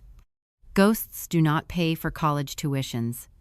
"Leave," Arthur whispered, his voice trembling so violently he could barely get the word out. Marcus closed his briefcase, stood up, and quietly walked out of the office, leaving the most powerful man in the financial district sitting completely paralyzed in his chair. 300 miles away, I was sitting on my front porch, watching the spring rain wash over the valley. I did not know that the glass tower in the city had just cracked. I did not know that my son was currently suffocating under the weight of my patience. I just drank my tea, listened to the rain, and waited for the final thread to pull tight. Sarah Jenkins did not sleep for 2 days after she left the county historical archives. She sat at her small, messy desk in the local newspaper office, surrounded by empty coffee cups. And she typed until her fingers ached. She knew exactly what kind of story she was holding. She knew it was an absolute bomb. But she also knew that if she wanted it to cause maximum impact, she could not write it like an attack. If she wrote an aggressive, accusatory piece calling Arthur Farrow a fraud, his massive legal team would bury her newspaper in defamation lawsuits before the ink even dried. So, Sarah did something much smarter. She wrote a love story. She wrote a beautifully detailed, deeply emotional tribute to a mother's unconditional grace. The article was published on the front page of the Sunday edition. The headline took up half the page. It read, "The Hands That Built The Arthur Farrow Trust, the quiet legacy of a mill worker. Sarah did not mention Arthur's arrogance. She did not mention his public speeches about being self-made. She just laid out the absolute, undeniable facts. She wrote about the heavy industrial looms. She wrote about the freezing winter drafts, the double shifts, and the cotton dust. She detailed the exact amounts of those early cash deposits, the $30, the $50, the wrinkled bills pushed across a local bank counter every single Friday for a decade. She included quotes from Clara, whose son was saved by the asthma medication. She included quotes from David, the brilliant young analyst who was currently sitting in Arthur's own building, and right in the center of the page, Sarah placed a photograph she had dug out of the county archives. It was a picture of me, taken 20 years ago, standing on the factory floor in my heavy work apron, my hands stained with industrial dye. When the paper hit the driveways of our valley that Sunday morning, the reaction was immediate. But the story did not stay in the valley. In the modern world, a story with that kind of profound, cinematic irony does not remain a local secret for very long. By Sunday afternoon, a major news syndicate in the city picked up the article. By Monday morning, it was completely viral. It was being shared across national business forums, social media platforms, and morning news broadcasts. Arthur's meticulously crafted 30-year narrative of being a completely self-made titan was absolutely obliterated in less than 24 hours. I did not know any of this was happening at first. I did not own a computer, and I only watched the local evening news. I was in my garden that Monday morning, pulling weeds around my tomato plants, enjoying the warm spring sun. Down in the city, Arthur was living through an absolute psychological nightmare. He walked into Farrow Financial at 8 in the morning. He expected his staff to be whispering behind his back. He expected his board of directors to demand an explanation. But what actually happened was infinitely worse. Nobody was angry with him. They were entirely in awe of him. When Arthur stepped off his private elevator, his executive assistant was standing there with tears in her eyes. She handed him a massive stack of messages. Clients, billionaire investors, and rival CEOs were calling nonstop. But they were not calling to cancel their contracts. They were calling to congratulate him. They thought Arthur had intentionally kept his mother's identity a secret to protect her privacy.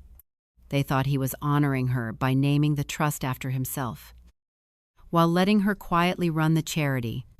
In their eyes, the story made Arthur look incredibly grounded, deeply humble, and profoundly human. Your mother is an absolute saint. Arthur, one of his wealthiest board members, told him over the phone that morning. To think she worked those double shifts just to build a foundation for you to help others. It is the most beautiful thing I have ever read. You must be so incredibly proud of her. Arthur had to stand there, gripping his expensive mahogany desk, and say thank you. He was completely trapped. If he told the truth, if he admitted he had erased me, that he despised the town, that he had no idea the trust even existed, until 3 days ago he would instantly become the most hated man in the financial district. His reputation would be completely destroyed. He would be exposed as a fraud and a monster. So, he had to swallow his massive, fragile ego. He had to sit in his glass tower and accept endless praise for the exact dirt, the exact sweat, and the exact mother he had spent his entire adult life trying to outrun. Every single congratulatory phone call was like a physical blow to his chest. Every time someone mentioned my name, it completely shattered the illusion of his self-made empire. He realized the absolute, terrifying brilliance of what I had done. I had not attacked his wealth. I had not sued him for a share of his company. I had not gone to the press to call him a terrible son. I had simply forced the entire world to look at him and see me. Around noon, David knocked on Arthur's office door. The young analyst walked in. Holding a copy of the city newspaper, David's hands were shaking, but his eyes were completely clear. "Mr. Pharaoh," David said quietly. "I read the article." Arthur just looked at him, his face pale and completely drawn. He didn't have the energy to put on his ruthless persona anymore. "I thought you were the one saving us," David continued, his voice thick with emotion. "But it was her. It was always her. She paid my tuition. She saved my grandmother's house.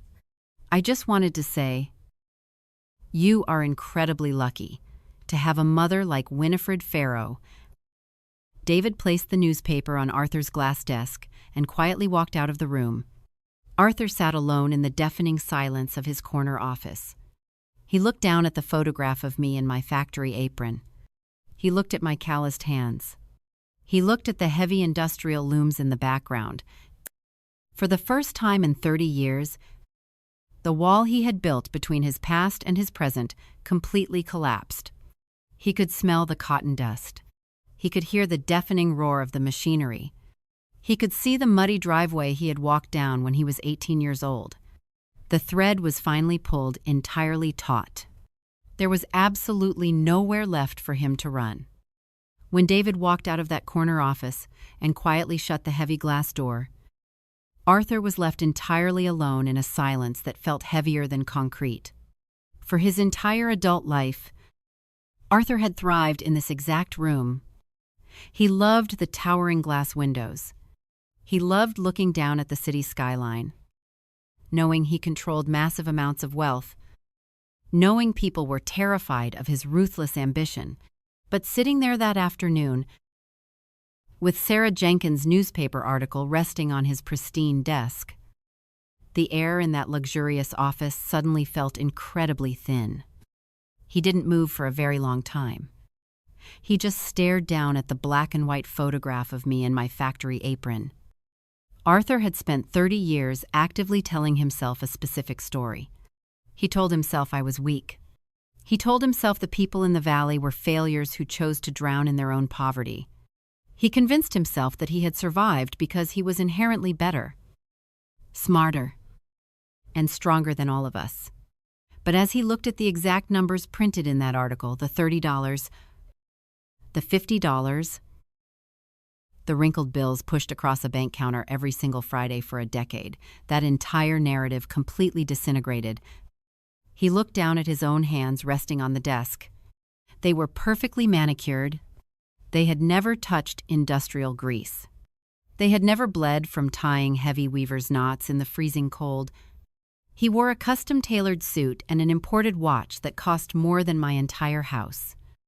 And yet, sitting right in front of him was absolute, undeniable proof that the only thing his name would truly be remembered for, the only thing that carried any real moral weight in this world, was built entirely by the calloused, bleeding hands he was so deeply ashamed of.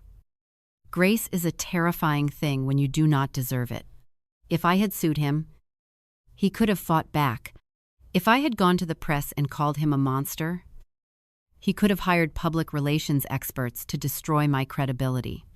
He knew how to fight a war of aggression, but he had absolutely no defense against an act of pure, unconditional love.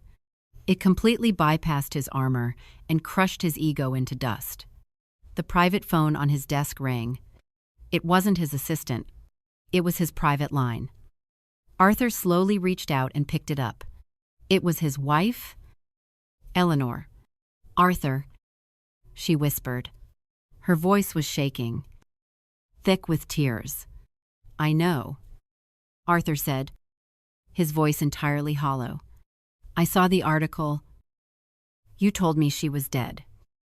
Eleanor cried, not out of anger, but out of a profound, heartbroken disbelief. "You looked my parents in the eye at our wedding and told them your mother passed away when you were young?" You told Victoria her grandmother was in heaven. Why? Arthur, why would you lie about a woman like this? Arthur closed his eyes. He leaned his head back against his expensive leather chair. He had absolutely no answer. What could he possibly say? Could he tell his high society wife that he threw his mother away just because she was poor? Could he admit that the massive charitable empire everyone was currently praising him for was actually a ghost ship built by the woman he abandoned? She paid for those children to breathe. Arthur, Eleanor continued, her voice breaking over the phone line. She worked double shifts in a factory so those kids could have asthma medication. And you let the world think she didn't exist. I have never been so completely stunned by anything in my entire life. The country club is buzzing. Everyone is calling me. They think you are a saint for setting this up in her honor. I don't even know what to tell them. Don't tell them anything. Arthur managed to whisper. I have to go. Eleanor. He hung up the phone. He stood up from his desk. His legs felt strangely heavy, like he was walking through deep water. He walked over to the floor-to-ceiling window and looked down at the street far below. The cars looked like tiny metal insects. The people were just small, moving dots. For 30 years, he had looked down at the world and felt like a king. Now, looking at the exact same view, he just felt entirely, overwhelmingly empty. He was a fraud. He was not a self-made titan. He was a boy who ran away from home and built a fortress of money to hide his own shame. And while he was busy building that fortress, his mother had quietly woven a safety net, so massive it caught the entire valley. Arthur turned away from the window. He didn't pack his briefcase. He didn't take his expensive laptop. He just grabbed his car keys and his dark wool overcoat. He walked out of his office, past the rows of junior analysts and wealthy executives. When they saw him, the entire floor went completely quiet. They looked at him with absolute reverence. They thought they were looking at a hidden philanthropist. As a brillant, humble savior. Arthur couldn't meet a single one of their eyes. The respect felt like physical blows. He walked up to his executive assistant's desk. Cancel everything, he told her, his voice low and tight. Cancel the board meeting. Cancel the dinner with the investors. Clear my schedule for the rest of the week. Of course, Mr. Pharaoh, she said, looking at him with deep sympathy. Is everything all right? No, Arthur said. Nothing is all right. He stepped into his private elevator and pressed the button for the underground parking garage. 300 miles away, the sky over the valley was starting to turn a deep, bruised purple. A heavy spring storm was rolling in off the river. I was sitting on my rotting wooden front porch, wearing a thick sweater, holding a warm mug of tea. The wind was picking up, rattling the thin glass of my living room windows. I didn't know that the article had reached the city. I didn't know that my son's massive, arrogant ego had finally shattered into a million pieces. I just watched the first heavy drops of rain hit the dirt driveway. When you spend your life working a loom, you develop a very specific instinct. You can feel when the tension on a thread shifts, even slightly. You can feel when the pattern is finally complete. I took a slow sip of my tea, listening to the thunder crack in the distance. The machinery of the city was completely broken, and my son was finally, inevitably, heading home. It took him exactly 3 hours to drive from his towering glass empire back to the valley he swore he would never see again. The rain was coming down in absolute sheets. He was driving a massive, imported luxury sedan, the kind of car that was built for smooth city asphalt and exclusive underground parking garages, not the deeply rutted, muddy back roads of our county. The spring storm was violent. The windshield wipers were fighting a completely losing battle against the heavy downpour. Inside that silent, leather-bound cabin, Arthur was entirely trapped with his own thoughts. For the first time in 30 years, there were no assistants to manage his schedule. There were no board members to impress. There was no wealth to hide behind. There was just a terrified 45-year-old man driving through the dark, watching the false narrative of his entire life completely unravel in the rearview mirror. During that long, agonizing drive, he thought about his wife, Eleanor, crying on the phone. He thought about his daughter, Victoria, who was now 6 years old and firmly believed her grandmother was just a ghost resting in a cemetery. He realized the sheer, breathtaking magnitude of the theft he had committed. He didn't just steal my name to look good in front of the press. He had stolen the grace of a woman he actively despised. And he wore it like a tailored suit. He thought about David, the young junior analyst. Arthur had paraded that boy around the Faro Financial Ballroom like a prize trophy, bragging to a room full of millionaires about how the kid survived the dirt without a single handout. Arthur realized now that while he was busy taking credit for the boy's ambition, I was the one who bought David's college textbooks. I was the one who kept the winter heat running in David's house.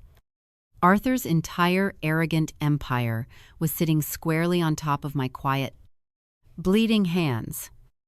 As the heavy rain pounded against his windshield, Arthur finally understood the true definition of power. Power was not a corner office. Power was not a bespoke suit or the ability to liquidate a rival company with a single phone call. True power was the ability to suffer in absolute silence, to take the deepest insult a person could throw at you, and weave it into something profoundly beautiful. I had taken his cruelty and turned it into a safety net for hundreds of families. I had weaponized unconditional grace, and it had completely, utterly destroyed him.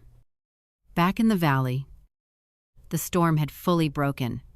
The sky was pitch black, lit only by the occasional sharp flash of lightning rolling off the river.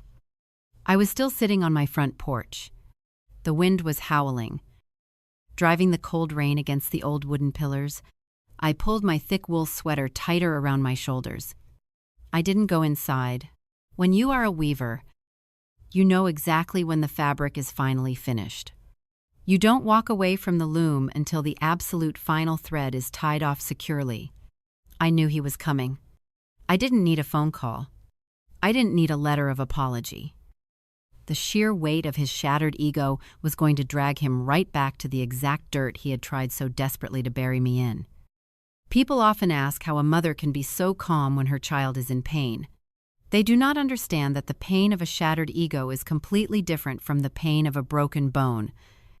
A broken bone needs a doctor. A shattered ego just needs the absolute, uncompromising truth. I was not going to comfort him. I was not going to tell him everything was fine. I was going to let the storm wash away every single lie he had ever told himself. It was just past 6 in the evening when I finally saw the headlights. They cut through the heavy sheets of rain, bright and harsh, illuminating the overgrown weeds and the deep, muddy puddles of my front yard.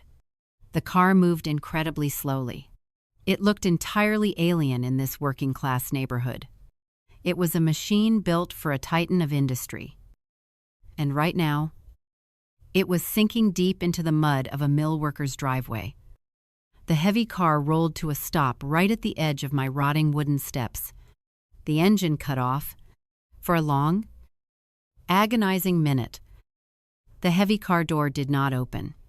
He was just sitting in the dark, staring through the rain-slicked windshield at the house he had abandoned 3 decades ago. I sat perfectly still in my wooden chair. I didn't stand up. I didn't wave. I just held my empty teacup in my lap and waited. The headlights remained on, casting long, stark shadows across the porch. The rain battered the expensive metal of his hood. Inside, He must have been looking at the peeling white paint on the siding. He must have seen the cheap plastic wrap still taped around the edges of the living room window to keep the winter draft out. He was a man worth tens of millions of dollars, sitting in a driveway he used to call a disease. I knew exactly what was happening inside that cabin. He was desperately trying to find his armor. He was trying to find the arrogant, untouchable billionaire persona he had worn for his entire adult life. He wanted to step out of that car and command the situation just like he commanded his boardroom. But you cannot wear armor when the person you are facing is the exact one who forged the metal. There was no boardroom here. There was no audience. There was only the rain, the mud, and the mother he had thrown away. The driver's side door slowly opened. The heavy, imported metal of the car door swung open, and Arthur stepped out into the raging spring storm. He did not grab an umbrella. He didn't even pull the collar of his expensive wool overcoat up against the biting wind. He just stepped out, and his polished, custom-made leather shoes sank directly into the deep, freezing mud of my driveway. For 30 years, he had done absolutely everything in his power to keep his shoes clean. He had built an entire empire out of glass and steel just to make sure he never had to touch this dirt again. But as he started walking toward the house, he didn't try to avoid the deep puddles. He just dragged his feet through the slush and the mud, letting the heavy rain instantly soak through his tailored suit, plastering his graying hair flat against his forehead. He walked like a man walking to his own execution. The arrogant, untouchable titan of the financial district was completely gone. All that was left was a broken, terrified 45-year-old man who had finally run out of places to hide. I set my warm teacup down on the small table next to my chair. I stood up, walked to the edge of the covered awning, and waited for him at the top of the wooden stairs. Arthur reached the bottom step. He stopped. He looked up at me through the heavy sheets of rain. His face was completely pale, stripped of all the practiced confidence he usually wore for the cameras. He looked at my faded sweater. He looked at my rough hands resting on the wooden railing. He looked at the peeling white paint on the siding of the house he had abandoned when he was 18 years old. He took a slow, heavy breath, gripped the wooden handrail, and climbed the 3 steps onto the porch. And then, his legs simply gave out. It wasn't a calculated movement. It wasn't a dramatic gesture for sympathy. The absolute, crushing weight of his own guilt just finally broke his knees. He collapsed onto the rotting wooden floorboards of my front porch. He fell forward, bracing his hands against the wet wood, and he began to cry. It was not a quiet, dignified cry. It was a deep, agonizing, violent sob that tore its way out of his chest. His shoulders heaved. He gasped for air, completely unable to form a single word, just kneeling in the puddles of rainwater accumulating on the porch. I did not reach out to pull him up. I didn't yell at him. I didn't tell him he was a monster or demand to know why he told the world I was dead. I just stood there, looking down at the top of his head, listening to the rain hammer against the tin roof. When you spend your entire life working with industrial threads, you learn exactly what a breaking point looks like. You cannot fix a snapped thread while it is still under massive tension. You have to let the machinery stop. You have to let the broken ends hang loose before you can even attempt to tie a new knot. I was letting the machinery of his ego completely power down. Finally, after several long, painful minutes, he managed to lift his head. "I'm sorry," he choked out, his voice completely raw and broken. "Mom, I am so incredibly sorry." It was the first time he had called me Mom in 3 decades. "I saw the article," he whispered, the tears mixing with the cold rain on his face. "I saw the bank ledgers. I saw the $50 deposits. I saw what you did. He squeezed his eyes shut, shaking his head in absolute disbelief. I sat in my office all day today. Arthur continued, his voice trembling violently, and I let people call me a saint. I let billionaires and politicians praise me for saving this valley. I listened to David thank me for saving his family. I took credit for your bleeding hands. I took credit for your double shifts. I built my entire life on a lie. And you used it to save hundreds of people who I thought were completely worthless. He looked up at me, his eyes full of a profound, devastating shame. I told my wife you were dead. He confessed, the words tearing out of his throat. I told her you were gone because I was too much of a coward to admit where I came from. I thought you were weak. I thought you were an anchor. I thought this town was a disease. And I threw you away just to prove I was better than everyone else. And you built an empire out of my name while I was trying to erase yours. I don't deserve it. I don't deserve a single thing you did. He dropped his head back down, completely defeated. I didn't offer a lecture. I didn't demand an explanation. I took 2 steps forward, and I knelt down on the hard, wet wood right in front of him. I reached out my hands. My knuckles were swollen with arthritis. The skin was permanently stained and calloused from 40 years of tying heavy weaver's knots. I placed my rough hands on either side of his wet, trembling face, and I gently lifted his head so he had to look me directly in the eye. Arthur, I said quietly, my voice completely steady over the roaring wind. Look at me. He forced his bloodshot eyes to meet mine. When you work a heavy loom? I told him, keeping my tone incredibly calm. You learn that threads snap. People break. You broke 30 years ago because you were utterly terrified of being poor. You let your fear turn into arrogance. And you let your arrogance turn into cruelty. You wanted to build a fortress where you never had to feel small or vulnerable ever again. He let out a broken sob, leaning the weight of his head into the palms of my hands. But a snapped thread does not mean the fabric is useless. I continued, I didn't build that trust to punish you. I didn't do it to humiliate you in front of your wealthy friends. I built it because I needed the world to know that the boy I raised was capable of doing profound good, even if I had to do it for him while he was completely lost in the dark. I am a fraud. He whispered desperately, I am nothing. You are my son. I replied firmly, wiping the freezing rain off his cheek with my thumb. Grace is not about what you deserve. My love for you never required a perfect, spotless record. It never required an expensive suit. And it never required a massive bank account.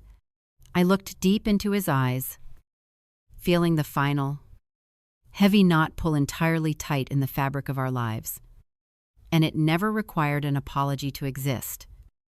I told him softly, I didn't need you to say you were sorry.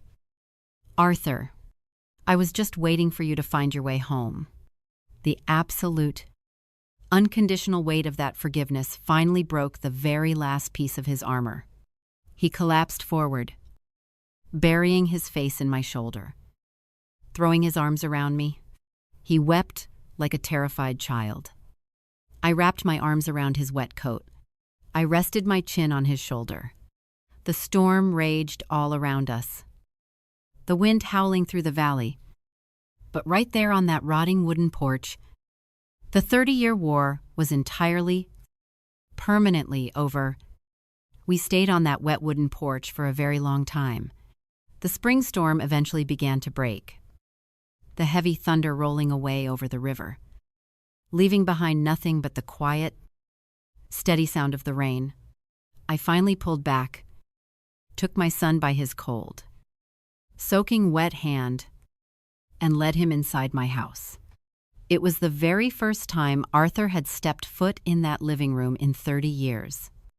He stood in the center of the room, dripping water onto my cheap linoleum floor. He looked at the faded floral wallpaper. He looked at the heavy plastic wrap taped over the edges of the windows to keep the winter draft out. He looked at the small, second-hand television in the corner. He sat down at my small, scuffed kitchen table in his ruined designer suit. And I made him a cup of cheap black tea. We didn't talk about his massive bank accounts. We didn't talk about his penthouse or his powerful corporate firm. He just wrapped his shivering hands around the warm ceramic mug, listening to the rain drip off the old tin roof. And we started over. He drove back to the city the next morning. He had a very long, very painful conversation waiting for him. It took him 3 days to untangle the massive web of lies he had spun around his life. He sat down with his wife, Eleanor, in their quiet apartment. And he told her the absolute truth. He told her about the muddy driveway. He told her about the heavy industrial looms and the cotton dust. He confessed that the massive charity everyone was praising him for was actually built by the mother he had thrown away. He stripped away every single piece of his own armor until there was nothing left but the truth. The following Saturday, the weather in the valley was completely clear. The sun was shining brightly, drying up the deep mud in my driveway. Just before noon, that same heavy luxury car pulled up to my house. Arthur stepped out, but this time, he was not alone. Eleanor opened the passenger door. She was wearing a beautiful, tailored spring coat, the kind of clothing that belonged in a high-fashion magazine, not in a working-class neighborhood. But she didn't look at my peeling paint with disgust.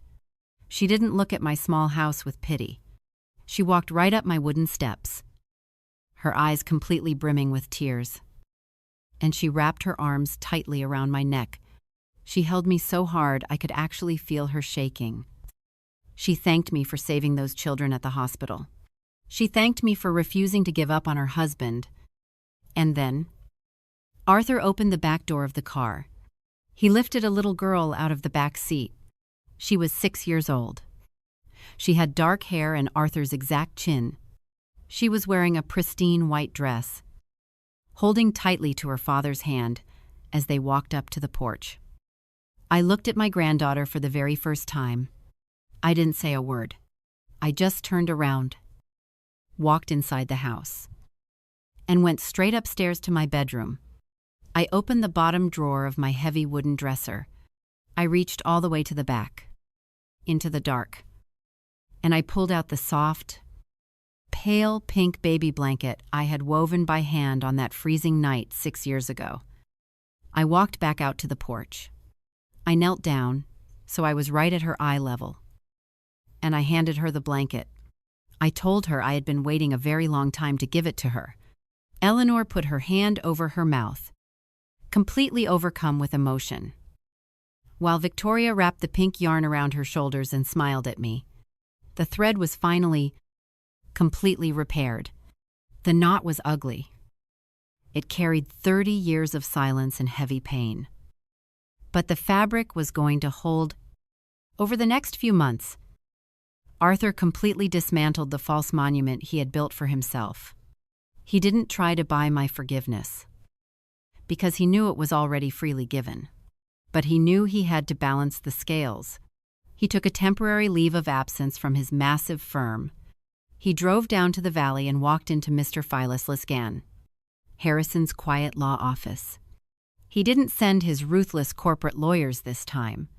He sat in the mahogany chair himself. Arthur used his own massive legitimate wealth to inject millions of dollars directly into the trust fund. He secured the financial future of the charity for the next 100 years. But he drafted a completely new set of legal documents. He completely stripped his own name off the trust. A few weeks later, a team of workers arrived at the county hospital down by the river. They took a drill, unscrewed the heavy bronze plaque above the pediatric ward, and bolted a brand new one in its place. It no longer said the Arthur Farrow Wing. It said the Winifred Farrow Wing. Arthur forced the city to look at the truth. He called the major newspapers and corrected the record. He called a meeting in his towering glass boardroom. He stood in front of his wealthy investors, in front of the young analyst David, and he told them exactly who had built the safety net. He told them about my double shifts. He told them about the $50 cash deposits. David stood in the back of that boardroom and wept. Arthur stepped entirely out of the spotlight and placed the glory exactly where it belonged. He let go of his absolute obsession with being self-made because he finally realized that the proudest thing he could possibly be was simply the son of a mill worker. I am 72 years old now. The mornings in the valley are my absolute favorite part of the day. Long before the sun comes up over the river, the air is completely still. It smells of damp earth, pine needles, and the cold, clean mist rolling off the water. I wake up early. Just like I have done for my entire adult life, I make a pot of cheap black tea, wrap a thick wool shawl around my shoulders, and I sit on my old wooden front porch to watch the world wake up. There are no deafening industrial looms anymore. The heavy brick walls of the Abbott textile mill have been quiet for years. My hands still ache when the weather turns cold. The arthritis in my swollen knuckles is a permanent, daily reminder of the tens of thousands of heavy weaver's knots I tied in the freezing drafts of that factory floor. But I do not look at my hands with regret. I look at them and I know exactly what they built. People often wonder how a mother can survive 30 years of absolute, suffocating silence from her only child. They assume I must have been eaten alive by bitterness. They think I must have spent my nights crying, begging the universe to punish the boy who walked down my muddy driveway and told me I was a disease. But bitterness is a terrible, useless thing. It is like drinking poison and waiting for the other person to die. I didn't have time for poison. I had work to do. When you spend your life working with raw threads, you understand that a broken bond is not the end of the fabric. You cannot force a snapped thread back together before it is ready. If you pull it too tight, it will just break again, and the tear will be even worse. You have to be patient. You have to tie a hard, ugly knot. You have to let the machinery keep running. And you have to weave something beautiful around the damage. Arthur comes to visit me every single Sunday now. He doesn't drive the massive, imported luxury car anymore. He drives a quiet, standard sedan that handles the muddy roads of our county just fine. He doesn't wear the expensive, custom-tailored suits when he sits at my kitchen table. He wears an old cotton sweater. He drinks my cheap black tea. And we talk. We talk about the weather. We talk about the garden. We talk about his daughter. Victoria is 8 years old now. She runs around my front yard, chasing the barn cats, getting dirt all over her shoes. She loves the old wooden hand loom I keep in the corner of my living room. I sit behind her, guiding her small, soft hands over the heavy wooden shuttle, teaching her how to pass the pink yarn back and forth. I tell her stories about the valley. I tell her stories about the strong lie, resilient people who built this town.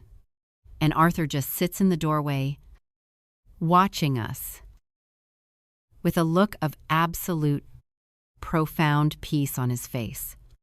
The Winifred Farrow Trust is entirely self-sustaining now. Mr. Harrison officially retired last year, and he handed the daily management of the legal files over to a bright young attorney in his office. But the work continues exactly as it always has, down by the river, at the county hospital. The pediatric ward is fully funded. The children of the mill workers, Ane dough propling in the mar, the mechanics, and the waitresses breathe easily through the winter. Dozens of brilliant, hard-working kids from our small town are sitting in college classrooms right now, reading textbooks they did not have to take out massive, crippling loans to afford. I didn't build that empire to destroy my son. I didn't build it to humiliate him. And I certainly didn't build it to prove I was better than him. I built it because I knew, deep down in my bones, that the boy I raised was not a monster. He was just terrified. He was terrified of being poor, terrified of being looked down on. And he let that fear completely consume his soul. I could have fought his cruelty with anger. I could have gone to the city, stood in his glass lobby, and screamed at him for erasing me. But anger would have just given him an excuse to keep his heavy armor on. It would have proven his false narrative that I was just a chaotic, miserable anchor dragging him down. Instead, I fought his arrogance with absolute, unrelenting grace. Unconditional love doesn't mean accepting abuse. It doesn't mean you let people trample over your dignity just because they share your last name. But sometimes, holding the door open is the heaviest consequence a guilty conscience can face. Sometimes, the most devastating punishment you can deliver to a person who betrayed you is simply refusing to let them destroy your capacity for kindness. The fabric of our family is finally finished. It is not flawless. Right in the center of it, there is a massive, heavy knot made of 30 years of pain and silence. But it holds beautifully. The sun is finally coming up over the trees, casting a warm, the golden light across the wooden floorboards of my porch. I take a slow sip of my tea. The valley is waking up. The machinery is finally quiet. And my son is home. Thank you so much for spending this time with me and listening to my story today.